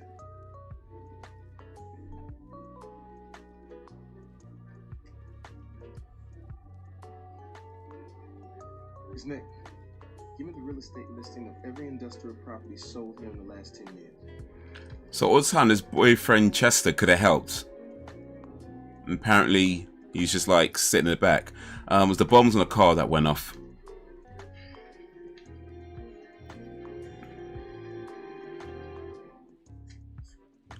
So who's Chester then? And how come all of a sudden he's got access to all this? I don't know. Let the film run. Let the film run. But I might have some questions. I might have some questions. Because right now that seems a bit convenient. But you know, I say let the film play. Let the film play. We'll see how it goes. You're kidding me, right? You say Clyde owns this place? Something about it sticks out, right? Yeah.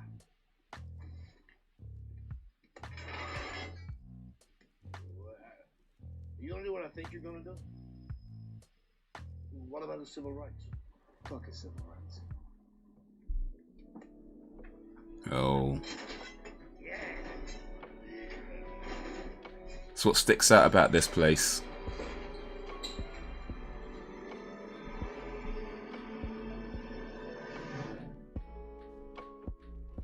Oh, what was that, near the prison?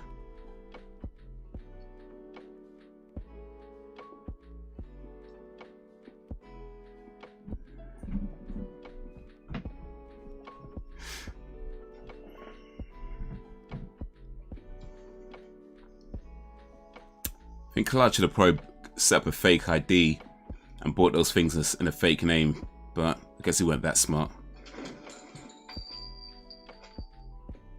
There's gotta be something in here.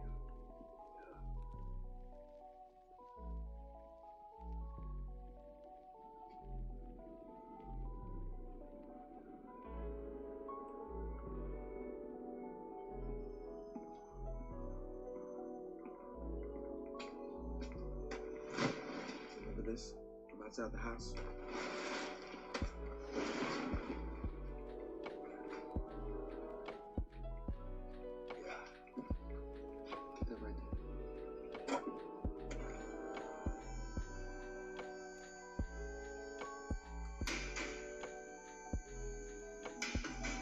You might want to duck. I mean, all things considered. Probably don't want to take too many unnecessary chances.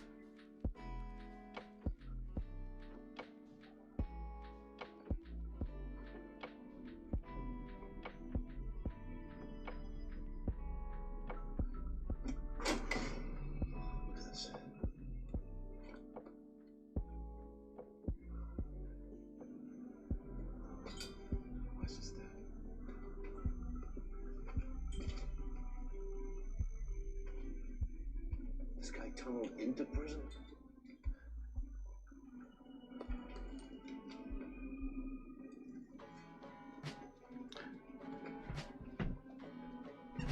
I'm not sure you could like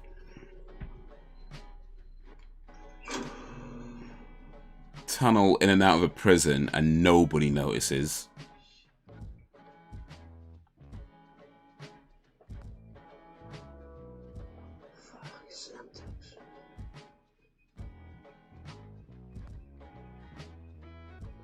Police uniforms, other disguises.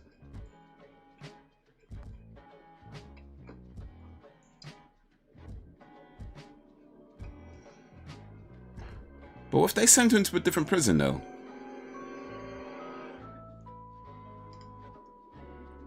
Sonic Atomic Boom.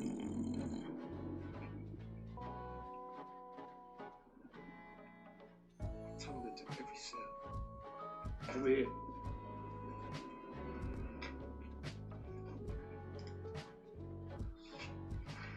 Wanted to be transferred to solitary.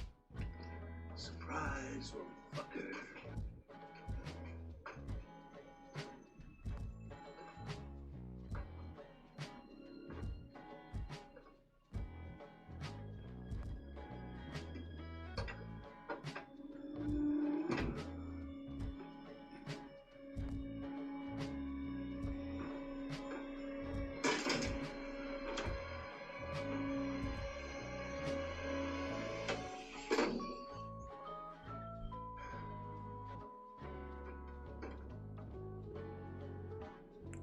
That's the catchword for this film. Boom.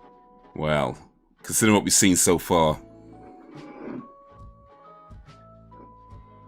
Not here. If he's not there, then where is he? Well, clearly they don't know. Like, duh. Nomos, what happened to your eye? Oh, long story. What's up in there, sir? Just your ID, please. Yeah, sure. Turn around, sir. Extend your arms. Something going on tonight? The mayor.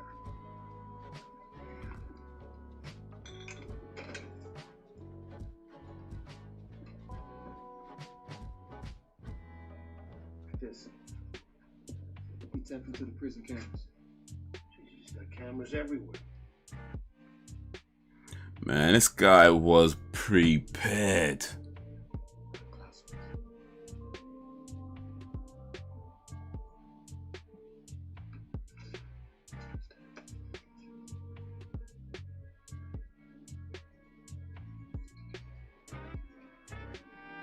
He's in City Hall.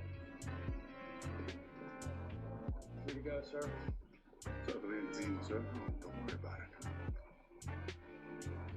Better be safe than sorry, right? Better be safe than sorry. Wow. Maybe they're gonna be both.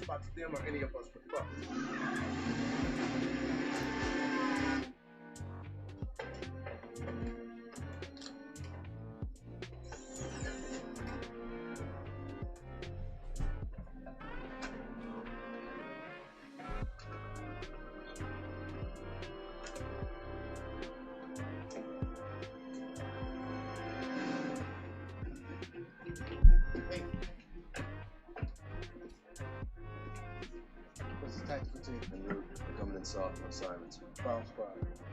You're looking at it. Ready? Okay.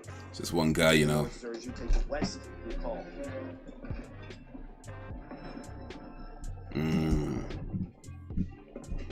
Whoa. IDs, please. This is the fucking DA. Good for him. IDs, please. What's going on here tonight? Security meeting with all the brass. What floor? 6th floor, conference room. They're gonna tell him all that before they actually check his ID, though. That's the 5th floor, sir. Directly below the caucus room. We catch this motherfucker red-handed, we gotta take him alive. But he's a lawyer, though. Why is he doing police work? Well, I mean, I get why he's involved, but, you know, still, probably should have the police there, not a lawyer.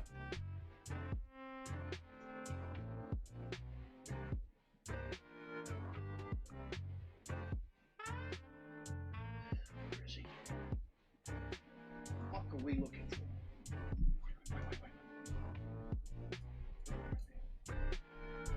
Don't touch anything.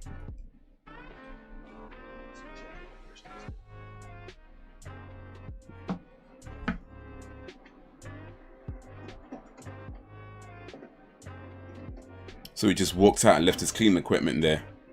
And nobody thought that suspicious. Nobody thought the cleaner leaving without his cleaning equipment. It was like, hey dude, where's your trolley? You're just gonna leave it in their hall? It's just a trip hazard at the very least. It's Jimmy Fox, he can do what he wants, true. He did used to train with Muhammad Ali. Well, I guess he didn't train with Muhammad Ali, he used to hang with Muhammad Ali.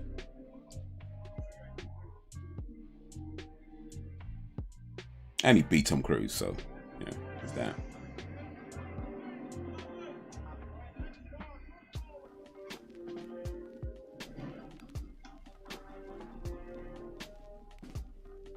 I just wonder though, when they do these movies where you got somebody who has access to all these, like, you know, weapons and cars and vans and bombs and this and the other, and it's like, where did they get their money from?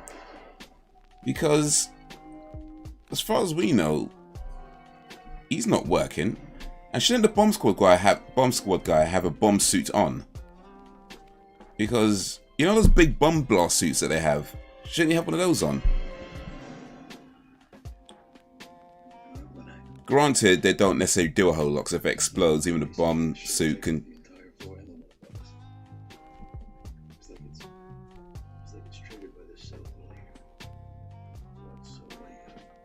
incoming call, arms are... Maybe 30 seconds to moon time. Jesus. Then what do you do? I'm calling the mayor's security. We can't. Clyde's watching. If he sees him evacuating, he will detonate this thing. We don't tell the mayor anything. You're playing a dangerous game there, buddy.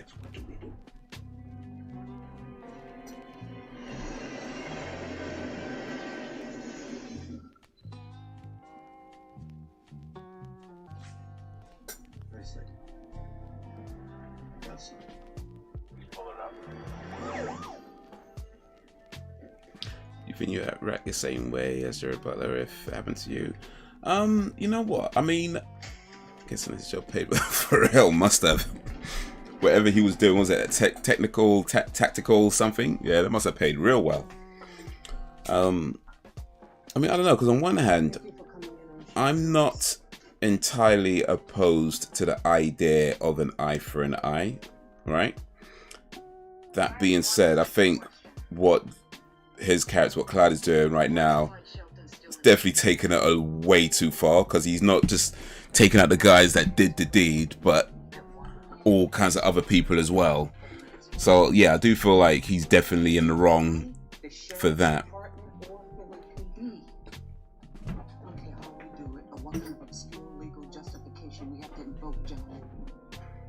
Because when he killed Darby, I was like, I get that. I can understand that. When he killed Ames, it was like, you know, that was a bit unnecessary, but then maybe he's still involved, so okay. He might not have seen who did the actual killing and this, that, and the other. So okay. But he starts killing everybody else, and it's like... Oh, wait, he's...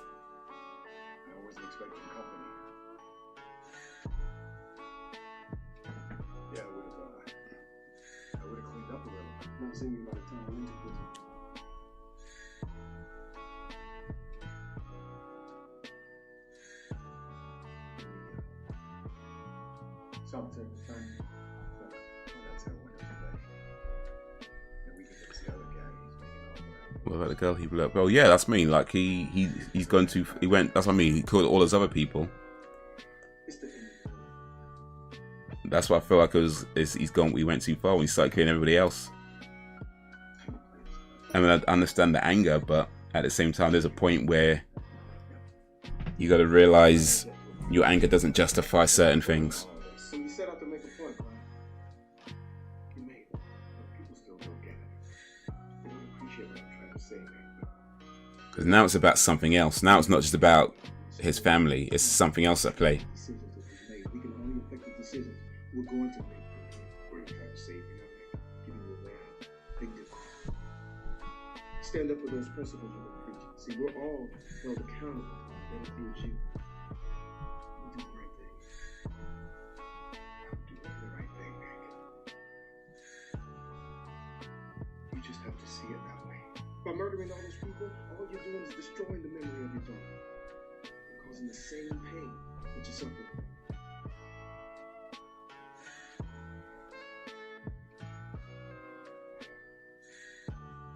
So what do you suggest, Nick? Make another deal? One final offer, is that what it is? I will make deals with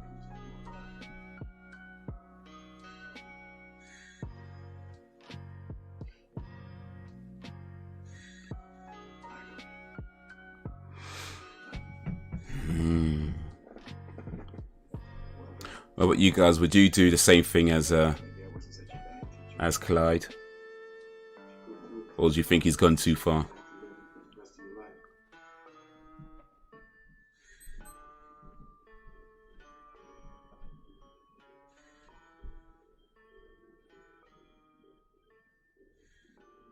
I guess why we know why he killed a roommate, his cellmate.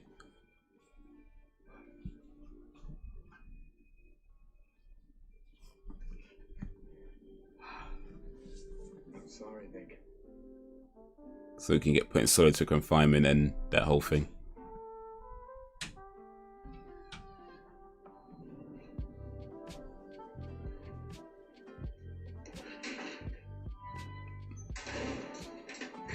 said, Clyde, it's a decision you have to live with for the rest of your life. Which I figure by now is about 25 more seconds.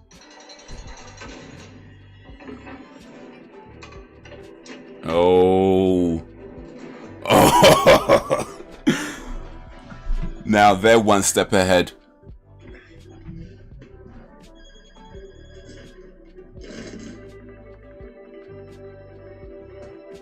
They were one step ahead. Consequences. I think he appreciates the how it all went down, though.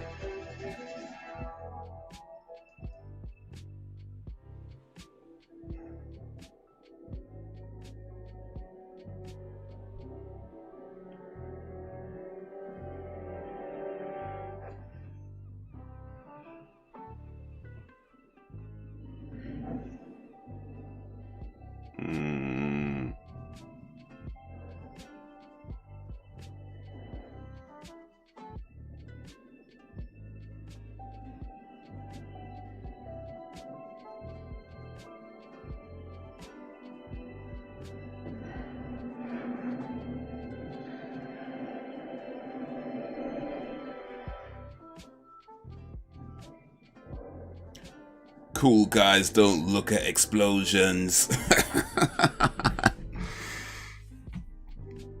I don't think I would, but I can understand why he's doing it. Yeah.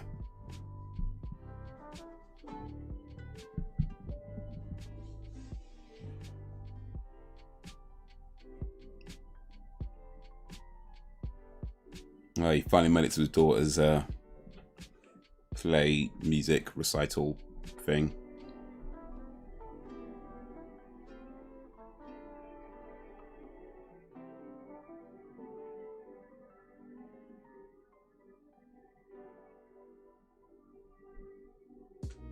There's 2 empty seats right in front of him.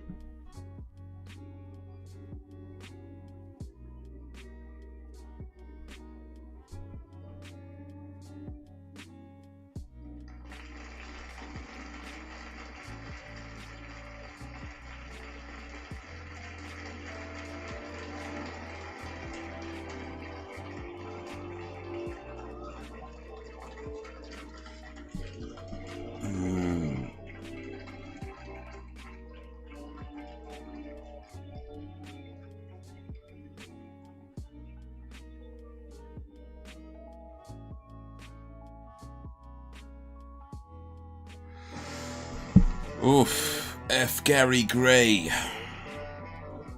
Kurt Wimmer.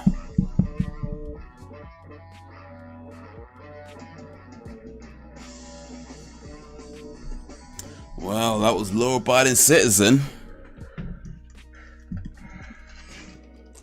That's a trailer for I missed. I think I was poisoned before I hit. a Netflix film called Kate. Actually looks pretty cool, this Netflix movie though. I might have to check it out. How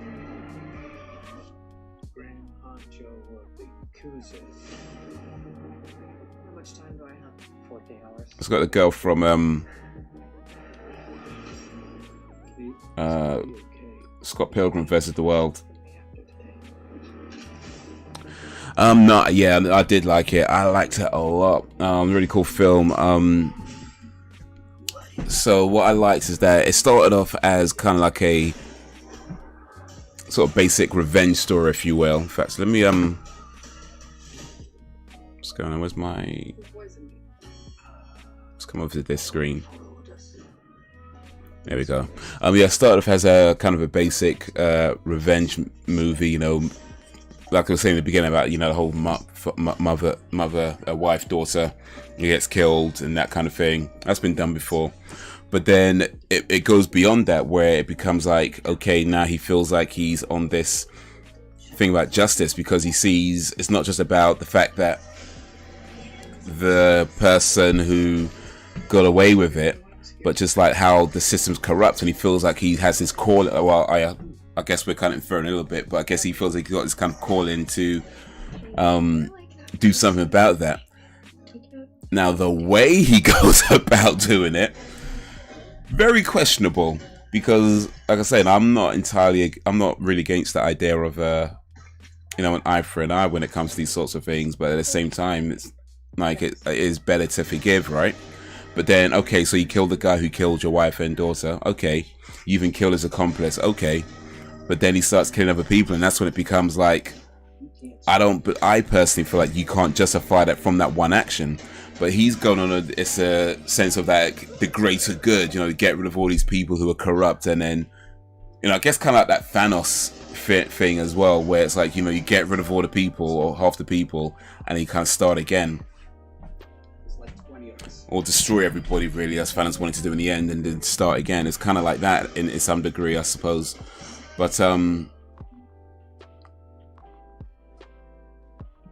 yeah, maybe. I mean, on one hand, it's like, I understand what you're trying to do, but maybe we can find another way to achieve this, because this is maybe not a good way of doing it, because, mate. But yeah, I liked how it ended, though, because they had to realize, they should have realized much earlier that this guy was playing steps ahead, right? He was playing steps ahead. And it's like when they all got in their cars, it's like, bro, why are you still getting your car? At this point, get the bus. You know what I mean? Get the bus. You must have known there was some kind of tampering going on. Get the bus. But they still wouldn't get in their cars. But aside from questionable things like that, where you really should be like, dude, there was no good reason for you to get in your car. But yeah, the way it ended, where you had to realize that where we have to get ahead of this guy, and they did eventually get ahead of the guy. I'm still questioning this thing about Chester, though. Chester was the boyfriend of Sarah, who was his, I think, assistant. And we don't see Chester, right? But then he just sends him an email saying, this might help you. So apparently Chester has access to it. That's what I'm questioning now. Apparently this Chester dude has access to all this information that what helps. So how come he wasn't there before? How come he's just chiming in now? Like, you know what I mean? Who is Chester? Why does he have access? That bit, I would say, felt a bit too convenient. Aside from that, though, yeah, really solid film, I think. From my initial viewing, pretty solid film. But yeah, that Chester whole thing, the email from Chester, that did feel a bit too convenient. You know what I mean? Like, perhaps they felt they wrote themselves into a corner they couldn't get out of. So, but hey, possible he could have been Chester. It's possible, yeah, maybe. Maybe Clyde and Chester were the same person. He just wanted to get caught. Maybe that was a plan. Maybe he never intended to. No, he wanted to go to jail, so maybe he never intended to get it out alive. So maybe that was it. I guess we have to look on these fan theory websites to see who Chester is. That's the next step, I suppose. So this was good. Oh, very good. Yeah, it got only 28% on Rotten Tomatoes. You know, Rotten Tomatoes is a weird site. I feel like people rate things badly on some dumb reasons. Like, I know, like, sometimes people do these review bombings where they would where they purposefully downvote or down rate a movie because maybe the actor said something that they didn't like, or the director did something they didn't like outside of the movie. I mean, not like they saw the movie and they thought it was a bad movie. It's like maybe one of the writers had an opinion that they didn't like the opinion, so they organized some mob to go downvote a movie on Rotten Tomatoes. That happens a lot.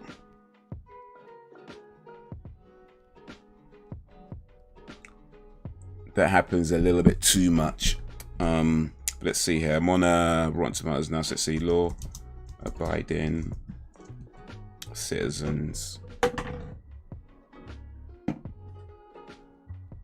I don't look at ratings. I prefer to keep an open mind. Yeah, I very rarely look at them myself, to be honest. It's at 26 now. Let me put this on so y'all can see it. There you go. But yeah, I don't look at Rotten Tomatoes or any other ratings personally myself. Very rarely, at least. I mean, I guess I do sometimes just to kind of know, but I generally don't use it as a way of deciding if I want to watch a movie or not. Like, if I ever look at a rating, it's most likely because I'm doing a video and I just wanted to check the rating to see what other people thought of it. But if I want to see a movie, I don't look at this stuff to decide if I want to see a movie or not, because yeah, like I say, for a lot of times you just get people down voting it for some dumb reason. And even the, well, that's actually, no, that's the critic score is 26%. The audience score is 75. Okay.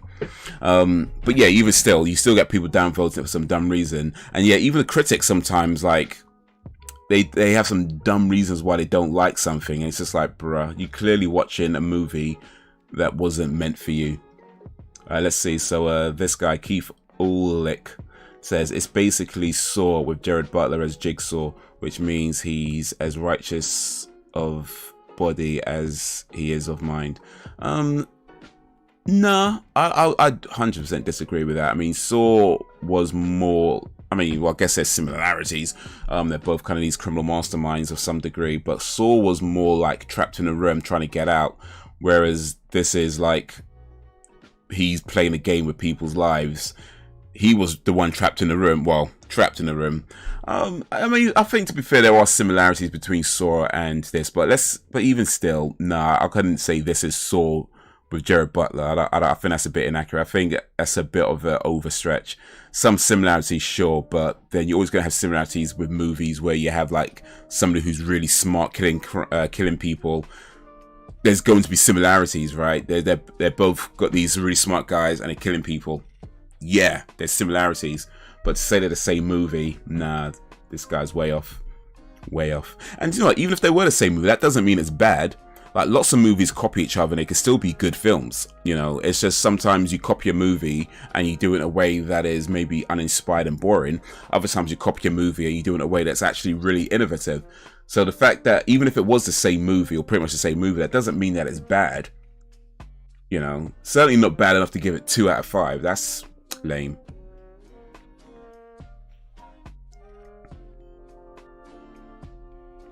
The ratings were for professional critics from the newspapers and Rotten Tomatoes. Right, yeah, I'm just seeing that now. That's too many critics to give a low rating. Something that has been given a bad rating could actually be really good. Yeah, it happens a lot. You know, that's why, yeah, like I was saying, I generally don't bother with ratings. If I know I want to see a movie, I don't look at the ratings first. I might check it afterwards, and usually if I'm checking it afterwards, it's like one or two things. Either I'm doing a video and I want to see what other people thought of it, or something blew up on Twitter where it's like, okay, what's going on now? But yeah, that happens on Steam with their Steam games. People review bomb stuff. Happens on sites like Rotten Tomatoes a lot. And with the critics, yeah, sometimes critics just, I feel like there's certain types of movies that critics kind of downvote anyway. Like certain like action movies tend to get downvoted, things like that. I feel like there's a lot of critics out there just to up their own arse when it comes to certain things. Offers plenty of entertainment value. This is his guy gave it 7 out of 10. Offers plenty of entertainment value, provided that the viewers are willing to accept several remarkable convenient truths. I spotted one convenient truth. I guess this guy spotted more than I did. But yeah, I think that's a fair assessment. That like I said, that bit about Chester seemed a little bit too convenient.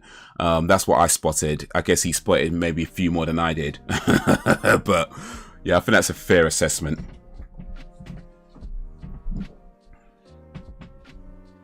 This guy gave it 1.5 out of 4. He says, the perfect action flick for low maintenance audiences. Nah, that's just insulting, really.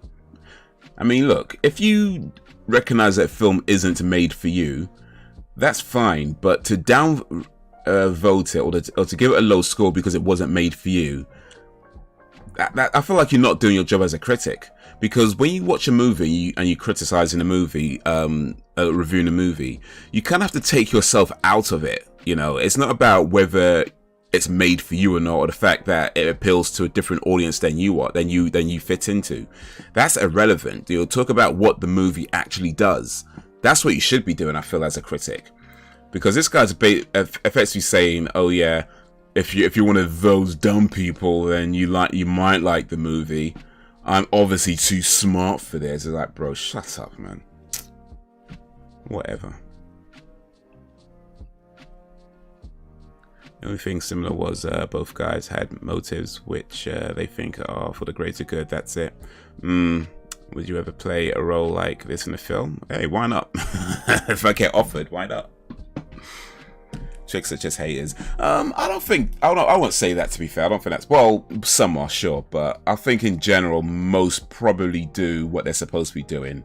But yeah, there are definitely a few out there that are just upset they're not making movies, really. Let's be honest. Like, I think there's definitely a good number of critics out there that are just mad that they're not the director of a movie because they tried making movies, they weren't very good at it, and now they're a movie critic instead of a movie maker, and they're just mad and pissed off, and that's really what it comes down to. I think there's a lot of people like that.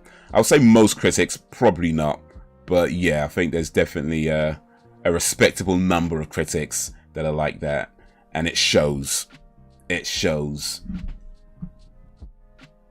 I mean, if you're going to give a movie a bad score, then it has to be more than just, oh, I didn't like it. I feel like that's lame. Like, if you're giving a movie a bad score, as a critic, I mean as a YouTube reviewer, whatever. If you review stuff on YouTube, then whatever. It's your opinion, whatever. But if you're a professional critic, then your score it's supposed to matter, right? So it shouldn't just be like, well, I like it or I don't like it. You should talk specifically what is it about the movie that you felt was bad and why you gave it a low score. Not just, well, it's made for those kind of people. Like, so what if it's made for low maintenance? That's not a bad thing. I mean, I don't think it was made for low maintenance audiences, but let's say that it was. That's not a bad thing. Are low maintenance people not allowed to enjoy movies? You know what I mean? Like, what's that supposed to mean? If you're low maintenance, then it's a perfect movie. Like, so people could enjoy movies regardless of how smart you are, whether you're a genius, whether you're an idiot. You know, there's movies made for everybody. And if it is a movie made for people who aren't so smart, that's not a bad thing. That's not a bad thing at all. It's just, hey, everybody gets to enjoy a movie. But some people are just so entitled with their nonsense, man. But anyway, let me get off my rant. let me come off my rant. Find this 2009 movie on the movie database. I think critics got tired of the machismo action films, so they reacted harshly to this. Yeah. But here's the thing, if you're a movie critic, that's not a valid reason, because you don't decide which movies get made. You got to review them all fairly anyway, regardless of how many machismo action movies exist. You got to review them all as they are. I was usually disappointed in the new Candyman film, but I can still see the good points about it. I still want to see that, actually. I might wait till... I might not watch it in the cinema, but I might watch it on, like, I don't know, like one of these streaming services or something like that. But I do still want to see that. With Yahya Abdul-Mateen II. Alright, so here we go. Let's check it. Regina Hall. That's... Yeah, I knew I reckon. I was like, I know the face. I was because Regina Hall.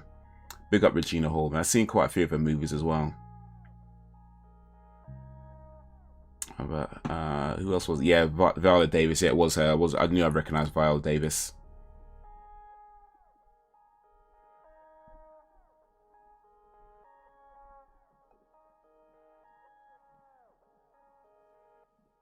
But I think that's just about everybody. I think one recognizes. Oh wait, Leslie Bibb. Yeah, where have I seen Leslie Bibb before? Because I know her face looks so familiar. Oh, I know what she was in. Yeah. I know what I've seen her in. Yeah, she's in oh, this right here on the screen as well. What's it called again? Bloody hell. But yeah, she's in that. Jupiter's Legacy. Yes, she was a Grace Kennedy Sampson in Jupiter's Legacy. That's what I recognize her from.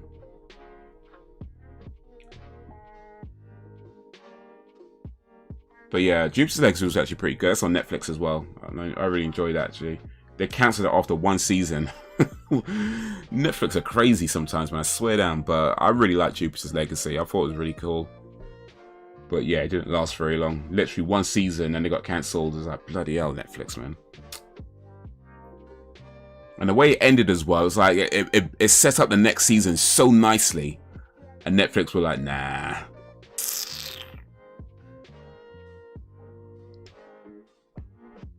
Like the old version of Candyman. She's Canadian. She was on a teen show called Popular. Okay, that's what I remember it from. All right, nice. I guess it must have been way back in the day if it was a teen show, unless she played somebody's mum or something. Two types of people in the world. There are people that use coasters, and there's psychos. Well, which one are you? I love the original Candyman too. The new one is far too political and not enough scares. Perhaps I should call it Presidential Man. Or Candidate Man. I should call it Candidate Man.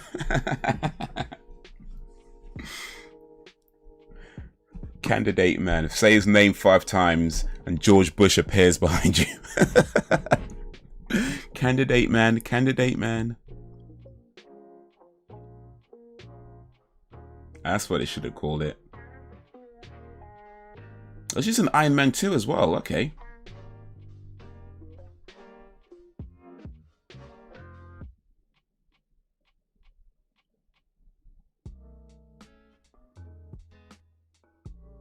She plays Christina Everhart. I can't remember Christina Everhart from Iron Man 2. Let's see if this refreshes one's memory. Oh, right. I think she was one of the reporters or something. Yeah. Yeah.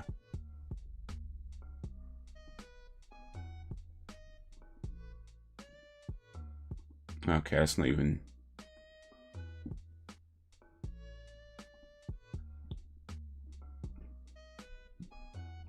I use coasters as it should be.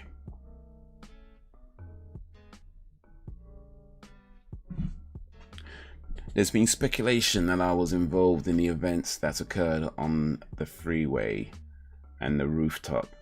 I'm sorry, Mr. Stark, but do you honestly expect us to believe that that was a bodyguard in a suit that conveniently appeared despite the fact that... I know that it's confusing. Yeah, I think I remember her now. I remember her. But yeah, big up Leslie Bibb. She's been doing her thing for a minute.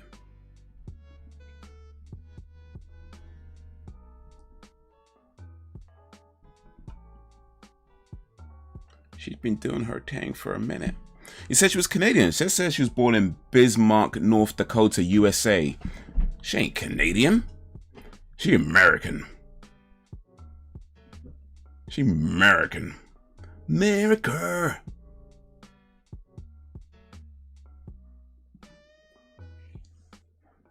My radiator, my coaster. Guess it keeps the coffee warm as well. America. Here it is. Let's show you talking about Popular. 1999 to 2001. I don't think I've seen this show. Maybe they never showed it in the UK, or maybe they did and I just never watched it. I don't know.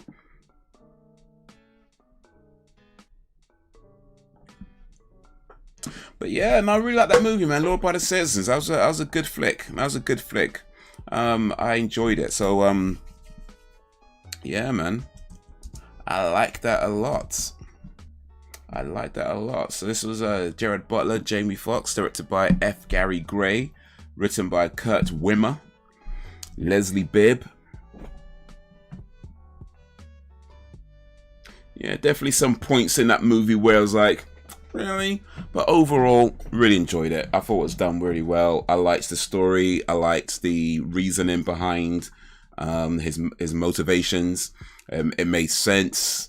Like I said, I didn't particularly agree with some of his decisions, but you know, I understand it, and that's what's key. It's not whether you agree with it or not; it's whether you understand why they. And I think it's clear you understand why he's doing it. But also, I like that, you know, it does have like a moral dilemma kind of thing, like a moral ambiguity type thing. it does get a bit clear that, okay, now Jared Butler is the bad guy now. But even as it does that, even as it starts making him as a clean-cut bad guy, it does still have that kind of, but is he really though? You know, to it as well. So yeah, I like this movie. Oh, this is the guy who was in 24, Gregory Itzin, played the warden. Yeah, he was in 24 as President Charles Logan. In fact, I think he was in... No, he wasn't in Saw. That was somebody else that was in Saw. That was somebody else.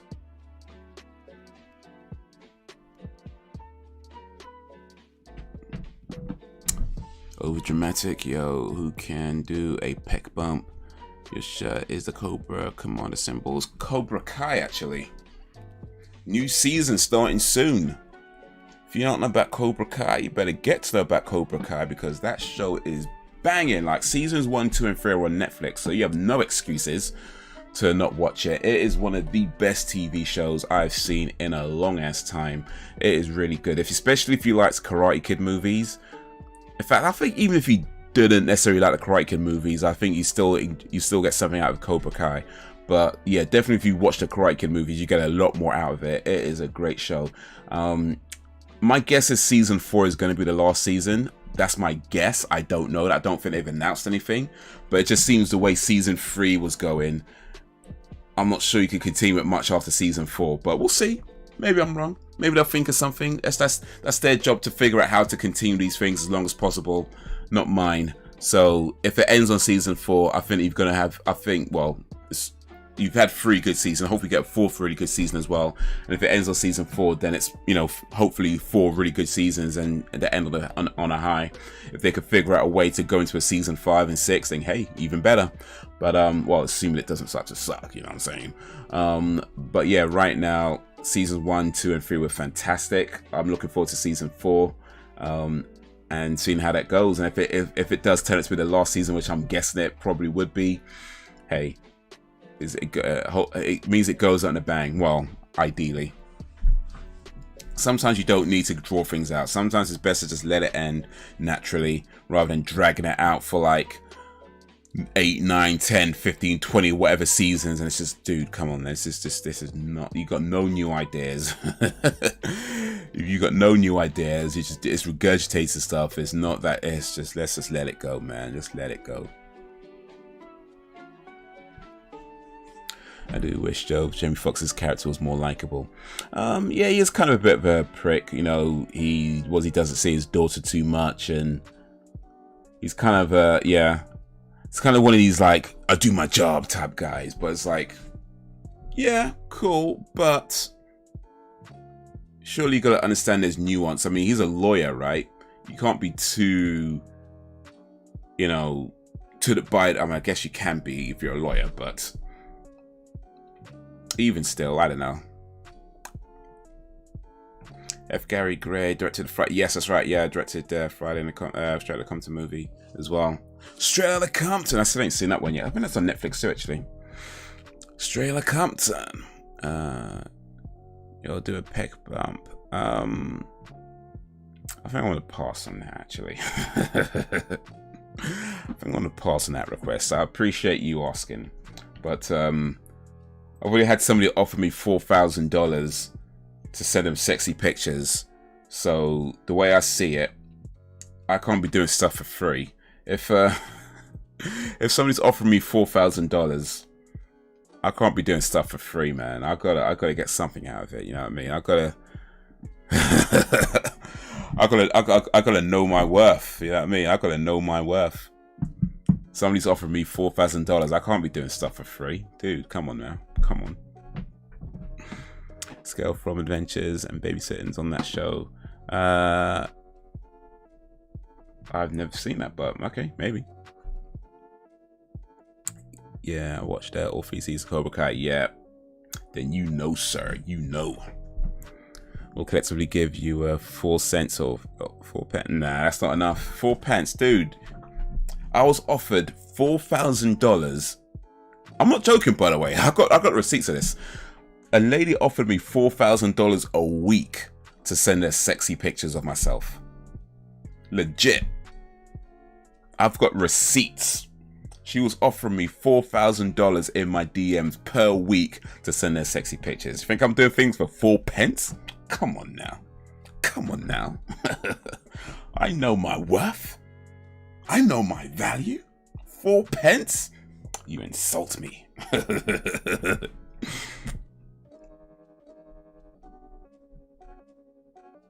Remember how I've had his pics taken today for work. He looks like a serial killer. You know, I don't doubt it. Them pictures they take at your job, they never look flattering. They never. Because the thing is, like, a lot of people don't understand how camera lenses work, and they either get too close to you or they're too far away from you. They're just not really giving consideration to the lens, the lighting, you know, and how things look. So they just like point and shoot. And most of the time you end up looking, yeah, like a serial killer or whatever. You're some kind of weirdo, you know, or, you know what I mean? It's just like, dude, give consideration to the angle, to the lens, whether you need to be closer or further away, the lighting, making sure there's enough lighting that your face is evenly lit. You know, sometimes it's too dark on one side, or they got the shadows from your eyes. Or maybe you're standing too close to the wall, so you got that shadow cast on the back, but the way the angle looks, it looks like it's your hair. You know, people don't consider these things, man. So yeah, I can believe that there's somebody at the work who's like, and then didn't give any consideration to anything, and it's like, oh, come on, man. That's why any opportunity I get, if I have to take a picture for certain things, and if the option to take my own pictures is there, I do that. If I could take my own pictures, I'm like, you know, I'd rather send you a picture. If I have to have a picture taken, I'd rather send you a picture.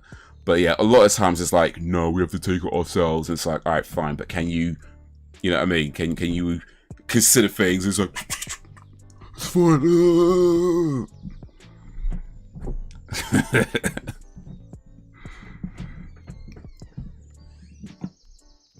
Wait, receipts. If you have receipts, there was a transaction. Okay, so when I say receipts, I mean proof. I mean proof, not actual receipts. I mean, I have proof that somebody was sending.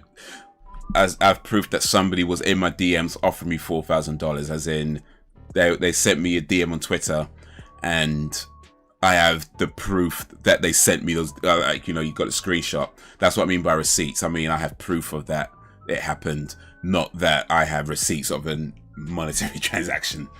For clarity. Go away, streamers. No, streamers is helping me out. Listen, streamers is letting you know what you can do on this stream. Like, look, if you've seen certain, well, actually you can't clip it because we're not on Twitch right now, but it's letting you know that, you know, if you want to see something funny, then check the channel, man. I got a channel where you can see some funny videos. So yeah, in fact, YouTube are going to do a clip thing soon. I think they're doing it now, but it's only on certain channels. I don't know if it's on my channel. If it is, then yeah, you can clip stuff. But if not, then whenever they let it on my channel, then you can start clipping stuff. But yeah, Streamlabs, you pay attention to what Streamlabs is saying. It gives you some information, dude. Lets you know about the channels, lets you know where you can find me. All of that. I got one from a dude who wanted to be my sugar daddy.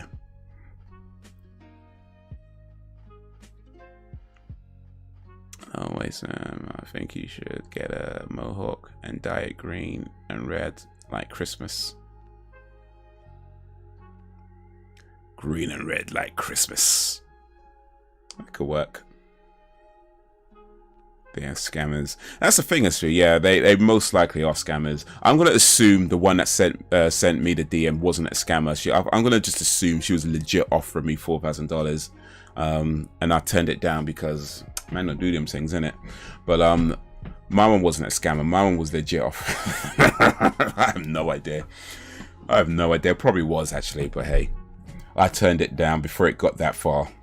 So I get to pretend at least that it was a legit offer, that somebody really wanted to pay me $4,000 for sexy pictures. I get to pretend. I might start an OnlyFans. $4,000 for pictures. I might just do that. US dollars, by the way, not like Hong Kong dollars or nothing like that. Like US dollars. I might sell for Canadian dollars. but US dollars mainly, or British pounds really. Let's go with British pounds. And you just have publicity photos taken, except they're expensive. I've got a few actually. I've got a few professional photos taken. Not recently though. There's a while ago. I've done a few professional shoots. I think the last one I did was probably about 5 or 6 years ago now. So it was a while ago. The last one I did. So yeah, I feel like I'm probably due a session soon. But yeah, every now and then I do get professional photos taken. Because I think it's good to have well taken photos of yourself when you can do it. Professionally taken photos of yourself is good to have. But yeah, depending on what the situation is, you can't always submit your own photos. Like if it's a work thing, like if you're employed by somebody, they usually want to take their own photos regardless. They don't care what you're doing. They want to take their own photos. Or certain other things I do, so now we got to take our own photos. So but yeah, no, I do have professional photos taken. I have a few. Women on Twitter was a scammer. I hope you didn't believe her about anything. Nah, she wasn't a scammer. She was really offering me $4,000, but I turned it down. That's what happened. That's what happened. That's my story, and I'm sticking to it. That's my story, and I'm sticking to it.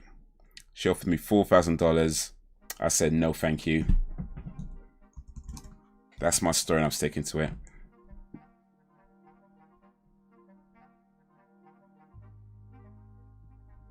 Yeah, find something real quick. That's not what I want. Oh, flipping out, man. Too many buttons on this thing.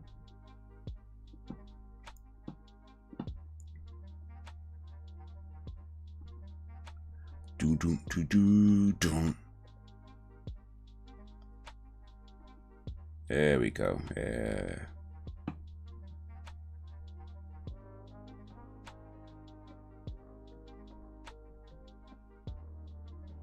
All right, so that's what I mean. Let me show you. Let me show you what I mean. Here we go. So if you look on the screen, she sends me. I deleted the stuff for her to protect the innocent, but this is what she sends me. She says, "I'm from Texas. Will you be my sugar baby while I pay you awesomely for that?" Now, I figured I know what... I've never heard the term sugar baby before, but I figured I know what that is because I know what sugar daddy is. I reckon I probably know what that is. That being said, I figured best not to assume, so I ask, what's a sugar baby? She says, we sugar baby, you have... I think she meant me sugar... anyway, we sugar baby, you have to be able to keep me happy, help me calm down whenever I'm horny with sexy pictures, and above all, stay loyal and transparent with me. Would be giving you a weekly allowance for a start. I would be giving you $4,000. Then once we meet, I would make it $5,000. And I just said, wow, well, it's not every day someone offers me money for sexy pics. Thank you for the offer, but it's not one that I can accept. So yeah, it never went as far as actually trying to arrange money from her, which means I get to assume she was genuine. I mean, yeah, probably not, but still, I get to pretend at least she was genuine, and somebody thinks that my sexy pictures are worth $4,000 because I cut it off before it went any further.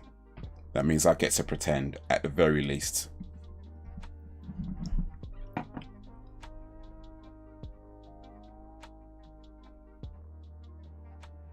How much does it cost for you to say Sonic Atomic Boom? Well, I think I've said it enough times for free, so next time you want to say that,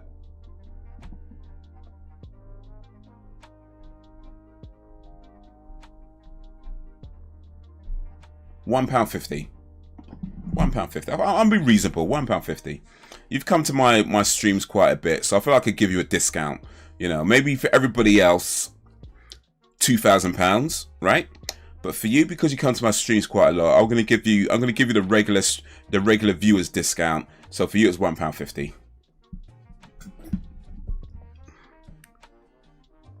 Well, those bills need paying, for real, man. Not even a joke. Especially the way this pandemic's been, man. It's like, bruh.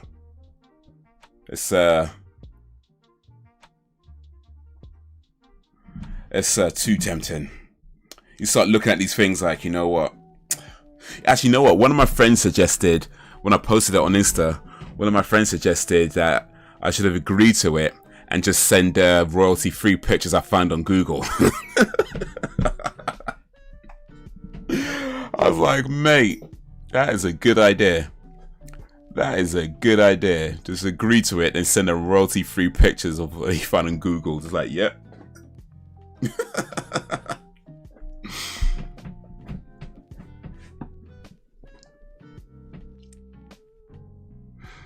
And the one that wanted me to be an adult baby in nappies. Raw. People have some mad requests in it. You get it, like. Okay, fair enough. Fair enough. Hey, hit that like button, man. That one like was there already. So yeah, hit that like button. Hit that like button, man. Yeah, it's 15 Sonic Atomic Booms for one like. Nah, that's too many, man. 15 for one like? Nah. Come on, man. Come on, man. Okay. Okay, the one likes come through, okay. Sonic Atomic Boom. You get a Sonic Atomic Boom for that like. You got 15. That'd be the whole damn stream. She probably wants pics to put on a dodgy site and try to charge you $4,000 to remove them. The thing is, if you send pictures out like that, I mean, well, I don't know, maybe young people don't realize this, but yeah, if you're sending out those kind of pictures, I think at this point, you know that they're probably going to end up on Pornhub or some site like that, right? Granted, I mean, don't get me wrong, I know there's some people who do these in like private settings where it's like you're sending it to, you know, your boyfriend, your husband, you know, that sort of stuff, and that person betrays your trust and puts it on a site or sends it to their friends. I ain't talking about that. I mean, that's despicable, like not okay. But just in general, if you're sending out your pictures to some random person, and yeah, you gotta know that's probably gonna end up on some dodgy site, some porno site or whatever at some point. And I feel like if you're gonna do that, you kind of have to be okay with that possibility. You know, if you're gonna send out your naked pictures or your sexy pictures to somebody that you don't know online, you gotta be okay with the fact that it's probably gonna end up on some porno site somewhere. And by the time you find out about it, it's probably been downloaded and shared a whole bunch of times and on a whole bunch of different websites at that point. So paying $4,000 to remove it ain't gonna do much because somebody's got it somewhere, you know. So it's so yeah. If that's the thing, then it's like, leave it there. You know what I mean? If they put it on some porno site and be like, oh yeah, it's $4,000 to remove it from the porn site, it's like, you know what? It can stay there. Just leave it there. It's like, you sent out the pictures. Hey man, leave it there.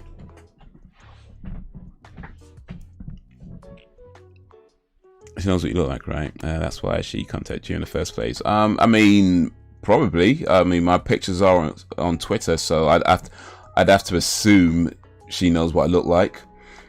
I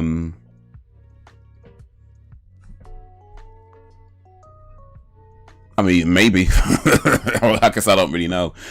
You know, the thing is, here's the thing though. I don't normally reply to DMs. Like, that's actually rare that I reply to DMs. The only reason I replied to that one is because when I saw the username, my first thought was, it's some dodgy porno girl. Like, literally, that was my first thought. But then I saw that she was followed by an account that I know, right? And I ain't gonna bait them out because I ain't trying to embarrass nobody. But it's a legit account, like not a porno account. It's a legit account that I know.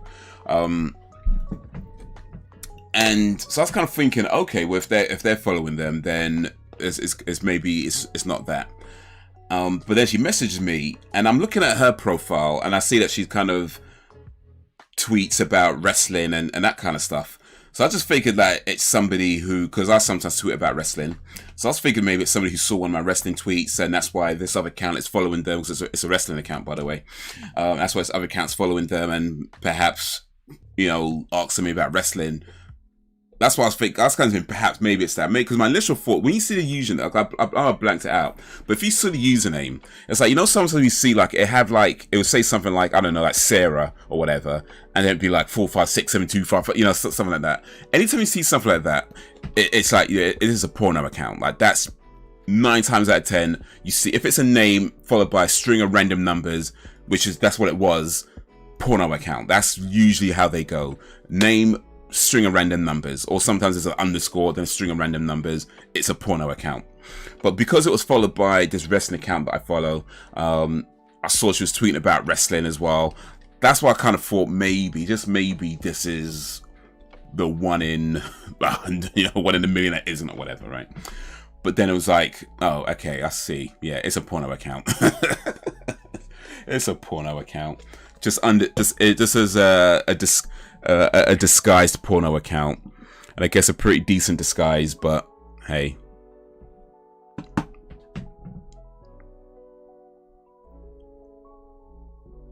But get freebies considering you owe Charles. Speaking of which, I have not seen Monkey in a while. Hope he's okay. Yeah, I think the last time I saw him in a stream was maybe a couple of weeks ago now.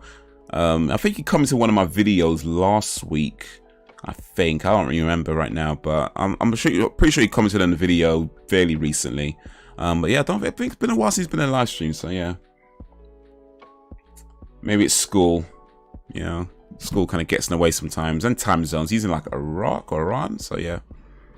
Time zones are probably a bit tough, and maybe gets back, got to do his homework or whatever, so yeah.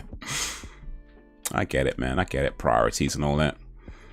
How about we get you more subs for every SAB? Here's the thing about subs. It'd be cool to have more subs and 1 million subs and that whole thing. I'm not really interested in having more subs if it's like people who don't bother watch your videos or don't bother come to your live streams. You know, like to me, it's pointless. Because I know there's a whole bunch of people, at least a good few thousand people that have subscribed to the channel in the last few months that don't bother watch the channel. You know, like there's at least about, I reckon at least about 2, maybe 3,000 people. That's probably yeah, between 2 and 3,000 people who have subbed that don't bother watch the channel. And to me, it's just like, it doesn't impress me. Like, you know what I mean? Like, I'm not one of these guys. I mean, of course you want to have big numbers. Of course you want to have lots of subs. Of course you want to have lots of views and that whole thing, and be able to do this and make a living out of it. I'm not trying to say that I don't want that. But I'm not one of these guys that's so obsessed with having, you know, massive subscriber count if in the end people aren't actually watching your videos. You know what I mean? This is like, why? That doesn't really mean much.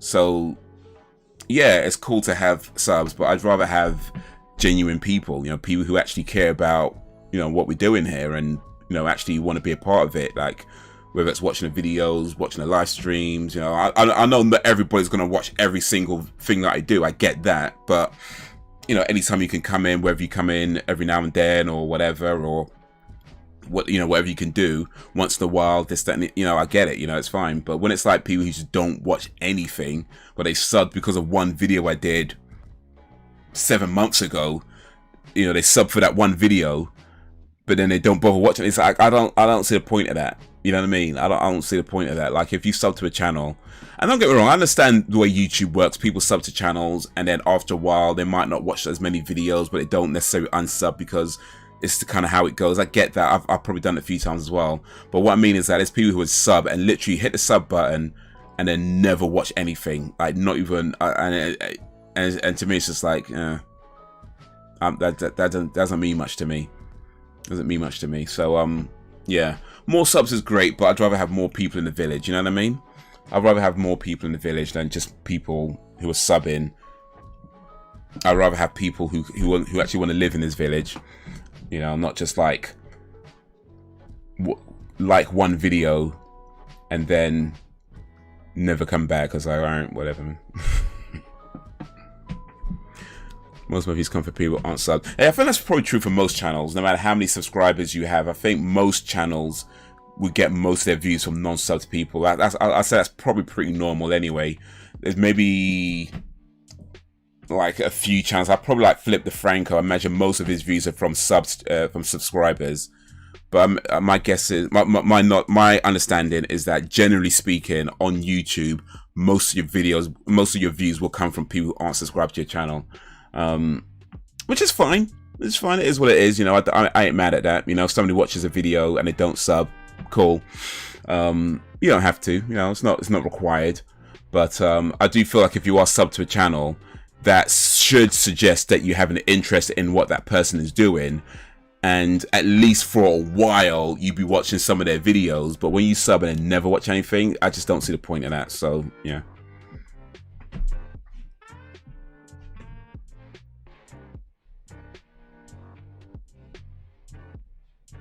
But you've acted in films before, right? I've done a few films, yeah. Mostly supporting artist work. But yeah, I've done a few films and... Wait, dude, come on, man. Man's asking if I've done softcore porn. I mean, I'm not gonna say it here. No, I've never done softcore porn. Or hardcore porn for that matter, actually. But yeah, I've done a few movies and TV shows and music videos and stuff like that. Again, I don't think they look out what you look like. I've asked for no PMs on Instagram. I still get them. It's good to know. Okay, come in my YouTube streams. Oh, we came to YouTube stream the other day. Okay, nice. Does it make you sad if only 3 or 4 people watch your live streams? It's always the same people. Us. No, it doesn't make me sad. And it's not always the same people. What happens is not everybody chats in live streams. So some people just watch and never chat, and that's fine. I don't mind that. Some people prefer to stalk rather than talk. It's cool, you know. I don't mind that. So yeah, it's not always the same people. Maybe it's mostly the same people chatting. But yeah, it does. I think there's a bit of a mix. It kind of depends. Like if I do the Overwatch streams, I think there's a few different people that come into those ones. Or if I do some of the gaming streams, which I haven't done for a little while, other games rather than Overwatch, I should say, rather, which I haven't done for a while. Depending on the game, you might get a few different people in there as well. So it's not always the same people, but I think on these streams with the movie nights and the reactions, yeah, it's most, I guess it's you guys that are the ones chatting, which is cool. And then some people come and just watch, and that's cool, you know. So nah, it doesn't upset me.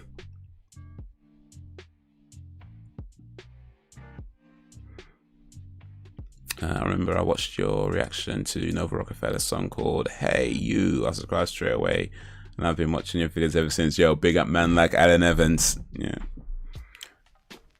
I usually only sub after watching a few videos. It's the vibe for the person. What makes me sub? You're the one who watch. You're the one who watch on stream regular. Yeah, big up. Yeah, like Sam. Yeah, I'll say most of the time I would sub after maybe 3-4 videos. I'd say probably on average 3 or 4 videos. That being said, there was a channel that I was watching quite a lot of their videos actually, and YouTube would even send me notifications of when their videos would come up, and then I didn't even realize I wasn't actually subscribed to the channel.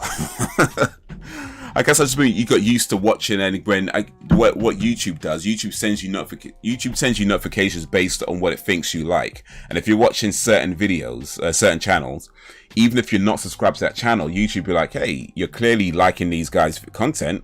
Here's more of that content, right? So it would do that from time to time. And so I guess it didn't even occur to me that I hadn't even actually hit the sub button, but I mean I have now. But yeah, it be like that, man. It be like that because YouTube doesn't necessarily recommend you based on your subs.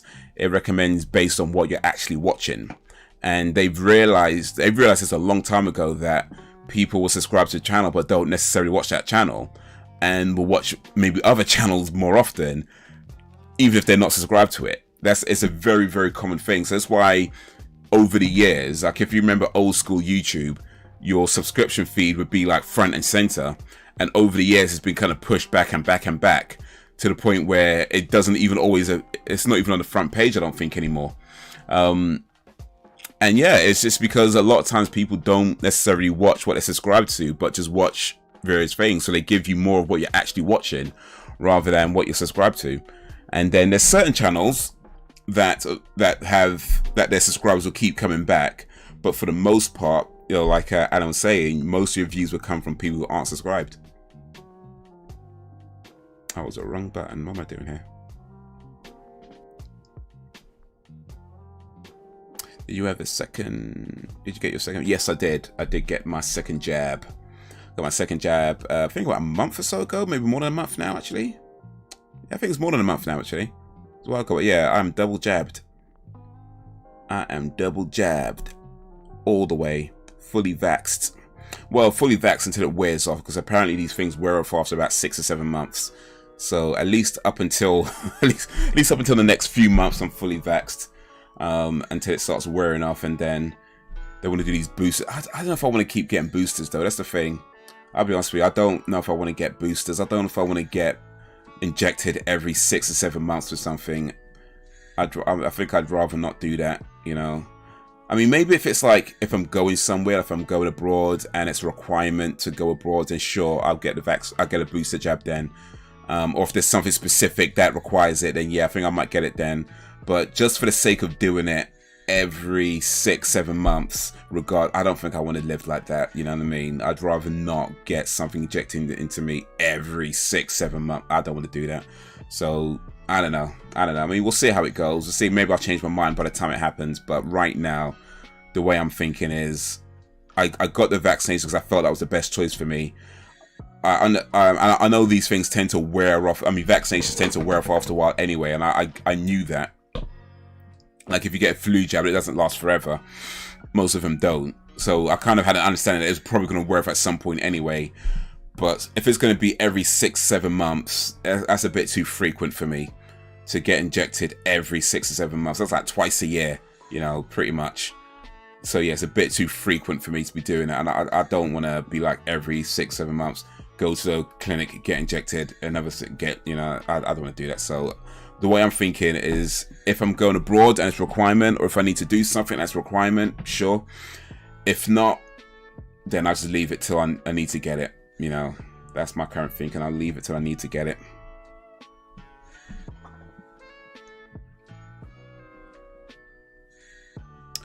The YouTube picks me, yeah, it definitely does. Sometimes a little bit too well, to be honest with you. Sometimes a little bit too well. I did have side effects from the first jab. I got a headache. Maybe I was a little bit tired, but I'm not sure if that was from the vaccine or where I was just tired anyway. But I mostly got a headache, and my finger kind of felt a bit funny. My left finger, as they put it into my left arm, so my left finger started to feel a bit funny. Second jab, none at all. No side effects at all on the second jab. None. Not even a little bit. It was just went in. Totally fine.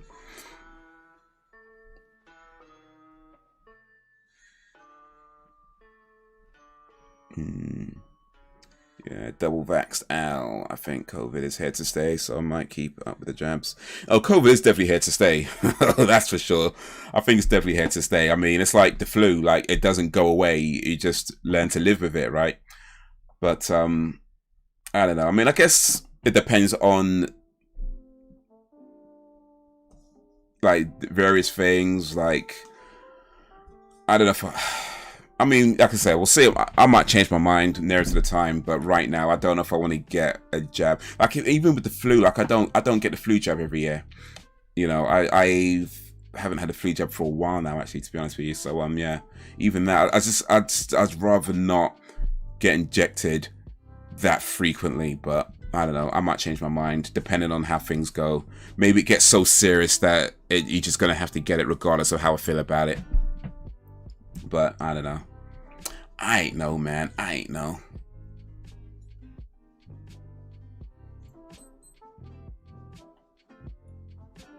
But what about polio vax?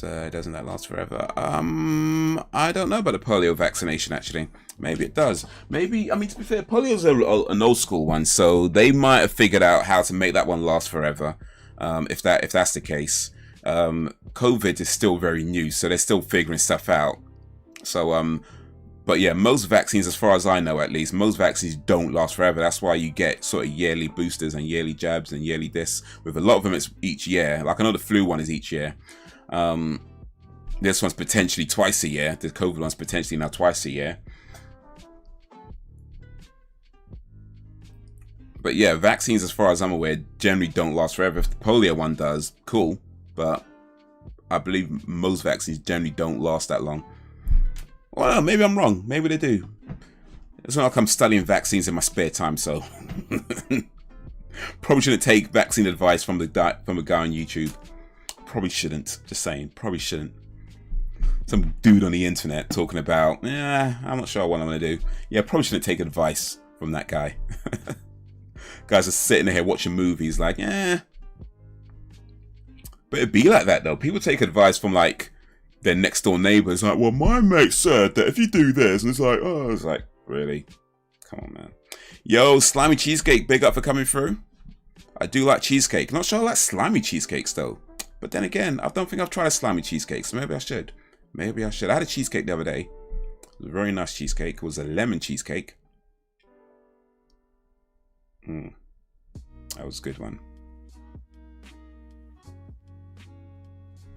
I don't think COVID is here to stay. I think it will eventually die down. They'd have to get a cure for it to die down. Well, actually, one or two things would have to happen. You'd either have to have everyone immune for long enough, right, for it to just eventually die down, right? Everyone needs to be immune long enough for it to die down. It means it comes to you, it doesn't do anything because you're immune, and it just, goes away. It goes on some surface, but it can't live on surfaces forever, so it goes away. That sort of thing. Either everybody has to be immune for a long enough period for it to just die out, or you'd have to come up with an actual cure for it. So vaccines aren't cures, they're preventative.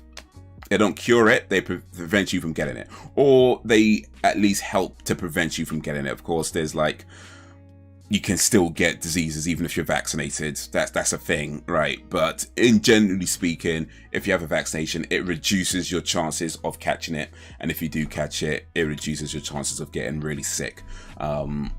But yeah, so either everybody has to become immune, or they have to actually invent an actual cure.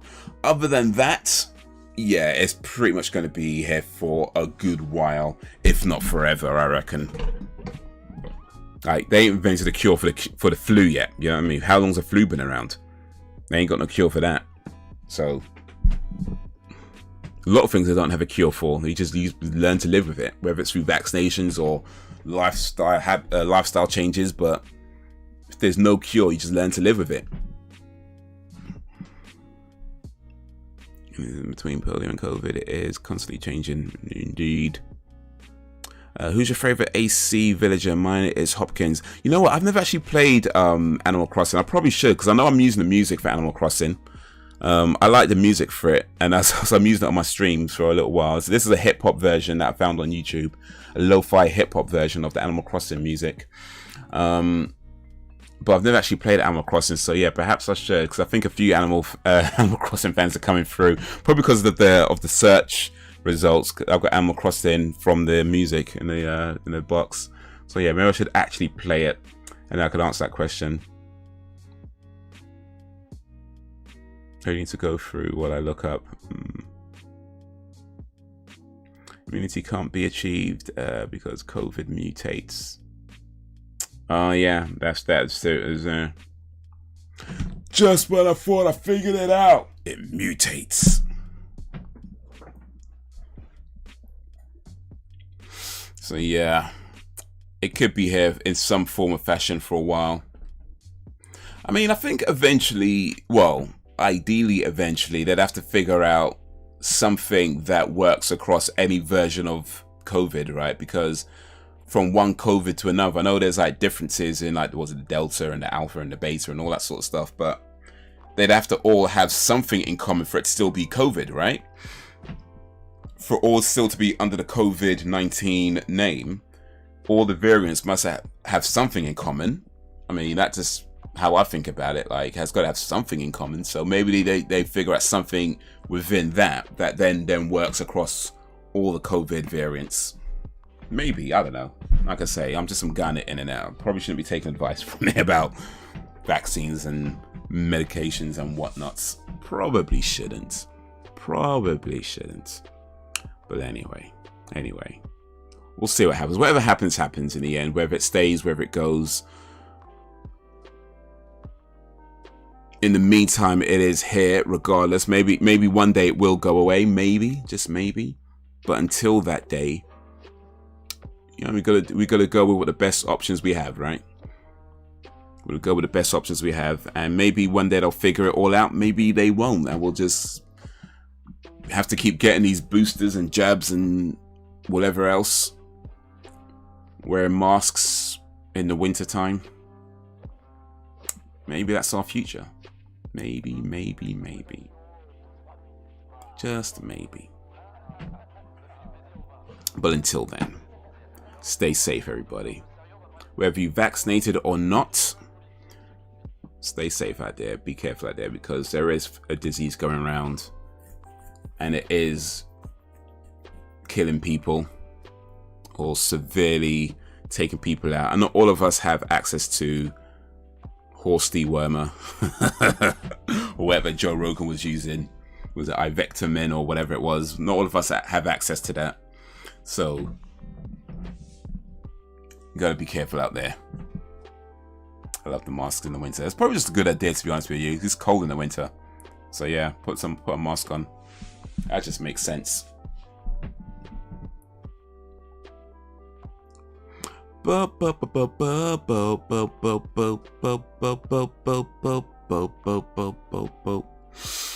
right. We gonna learn today.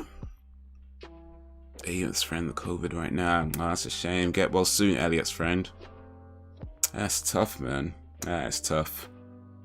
I've seen quite a few people in my sort of socials who've been getting COVID, and man, sucks, man. But yeah. You gotta be careful out there, man. Even if you're vaccinated, still be careful.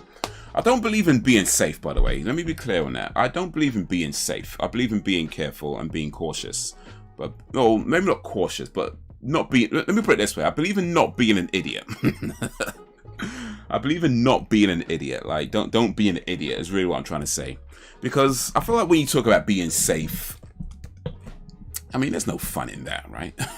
you gotta live your life. And when you live your life, that inevitably involves some level of risk, you know. But just don't be an idiot. That's really what it comes down to. Do what you gotta do, but just don't be an idiot. I think that's my message for the people of the world. Do what you gotta do. Have fun. Enjoy life. But just don't be an idiot. You know what I mean? Whether you're vaccinated, unvaccinated, you want to wear a mask, you don't want to wear a mask, all that stuff, whatever. Just don't be an idiot. One of my mates died in the beginning. Ah, that's a shame, man. Sorry, Sam. Rest in peace.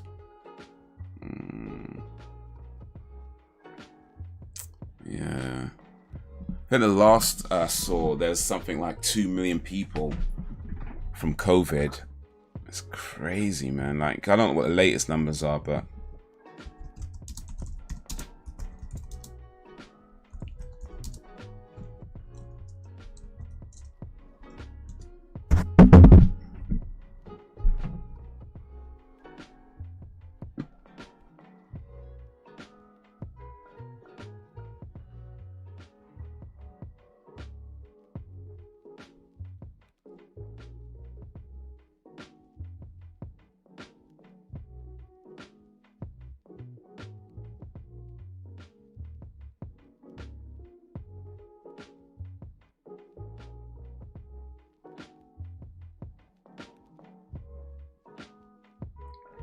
so there is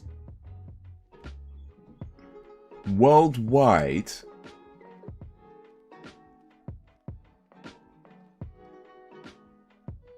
224,322,544 people who have died from COVID since it started. 224 million. Oh my word. Yeah, be careful out there, man. Oh wait, sorry, no, I read this wrong. I read that wrong. That's how many confirmed cases there's been. That's how many confirmed cases there have been. 224 million. Sorry, my bad, my bad. 224 million confirmed cases. Deaths is 4,625,974. 4.6 million have died from COVID, but 224 million confirmed cases. Either way, it's a lot of people though. It's a lot of people.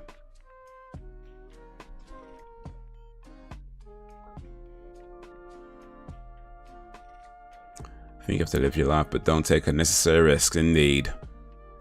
If you don't take some sort of risk, you never get anywhere. Well, ain't that the truth? I know people who think just because they're vaxxed, they are safe and become reckless.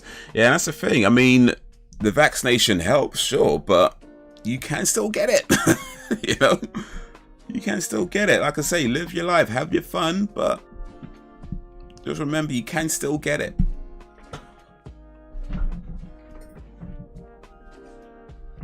We can't go around licking lampposts just yet. It's a bit too early for that. We haven't been given an all clear to start licking lampposts again. So yeah. Gotta be careful out there, man.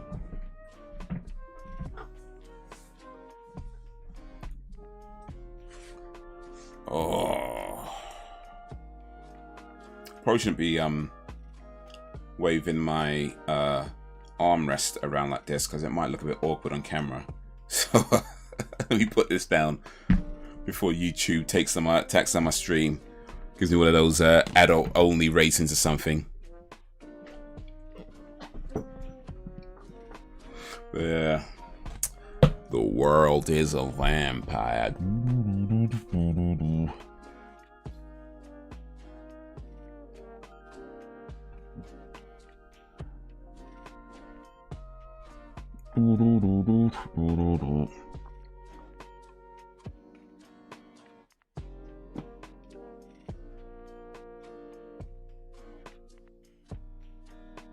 The thing is, some of the earliest confirmed cases of COVID go back to...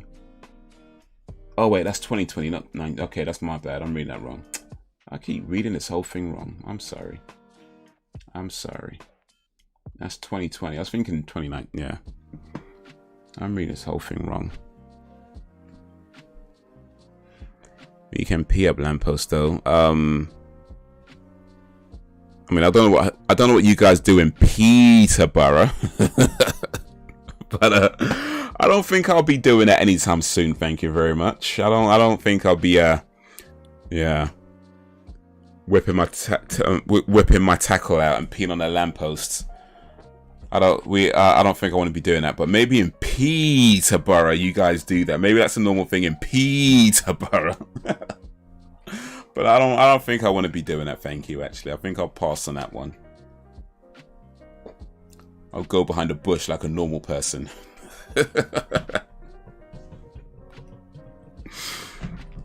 I'm keeping social distancing forever. Bye-bye. But let's be fair, the social distancing works for some people. It works for some people. Some people love it. Some people love it.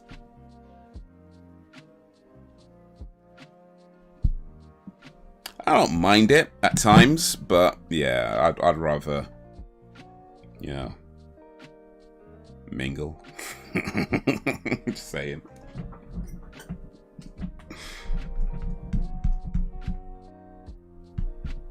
But yeah. In Peterborough, we pee everywhere. I can believe it. Peterborough. Just like start whipping your shit out and be like, psst. So how's your new car then, eh? Psst.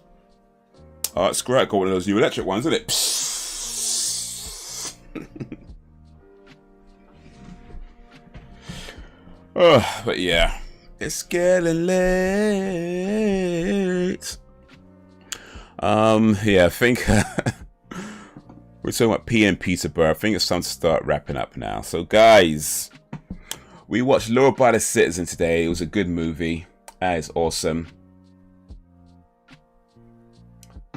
And I did have a film in mind for the next movie night. Actually, I forgot what it was. Did I add it to my list though?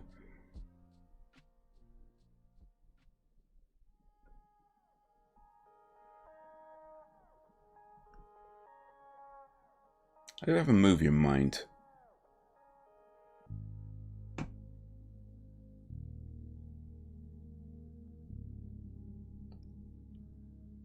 How you guys feel about Attack the Block? John Boyega before he was in Star Wars from 2011. Attack the Block. John Boyega and Jodie Whittaker before she was the Doctor. I've got it on Blu-ray somewhere. Yeah, here it is. But it is available on Netflix. It's a great film. I've seen this a bunch of times. So yeah, I could definitely recommend this movie. Sam's good with that. Cool, cool, cool. So we got Attack the Block in a couple of weeks for the next movie night. That's the plan. That's the plan. It's like a river. A river of piss. Guess I'm not going Peterborough anytime soon. I got poorly. The Christmas before COVID was known. That my symptoms was very similar to COVID. I was really poorly one night. I thought I was dying. You know, that's the thing as well, because when it was happening, it's very possible that there's people who had COVID and just didn't know that's what it was because the news hadn't really fully broken at that point, right? So around about maybe sort of October, November time, where you might get sick and you might be thinking it's just a bad case of the flu, and then you pass that around without realizing, and they're passing it around without realizing. And because it affects people differently, maybe some people weren't suffering as badly and thought they were fine going to work. Maybe just a little bit of a headache, but they're fine. And then by the time the news breaks, I think around December 2019 is when it started to really kind of break. And then, but it wasn't maybe until sort of like March. Well, yeah, it wasn't until March the following year is when it started doing anything about it. So I think, yeah, around about December 2019 is when the news, I think, kind of broke. There was something going on in China, right? That's when the news kind of broke around that sort of time. But it was like, oh, it was just in China. That's what we didn't realize it was worldwide at this point. But then, yeah, it was like, oh, no, it's not just China, actually. It's a lot of places that aren't China that are a bit closer to where everybody else lives. So it's like, bruh. It would have been nice if we had better news, but agendas and, like I say, the way this whole thing was handled is questionable, but bruh. I was in bed and I felt like I was drowning. My own fluid, it was scary. I'm glad you got through it, Sam. But yeah, it's halting. It's halting. Alrighty. Well, I should be live streaming again next on Wednesday. Overwatch Wednesdays. So we should be doing that. I don't know, maybe I could pop a cheeky stream in between then, but we'll see, we'll see. Try and post a few more videos on the channel as I can. Make sure you check out the other channels as well. I've got the comedy channel still going. I haven't posted a comedy channel for a while actually, so I definitely need to pull my thumb up my arse and get something going on that channel. So I've not posted that on anything like that for I think a couple of weeks now. So it's been too long, but yeah, nothing keeps me down. Yeah. What's that? How's that song go? Nothing keeps me. No, I keep on rising. Oh, I can't remember how it goes, but yeah, the song that I'm thinking of, that. You're gonna hear me roar. That's not a song, by the way, but it just kind of came to mind. But yeah, I'm gonna try to post a few more videos, so yeah, check those out. But yeah, man's doing this thing, innit? But guys, to all the talkers and the stalkers, to the stayers and the strayers, I appreciate you and all that you do. You've been awesome as always. Thank you for keeping me company. Thank you for keeping it lively.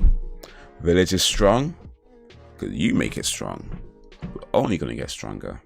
So until whenever, if ever, peace.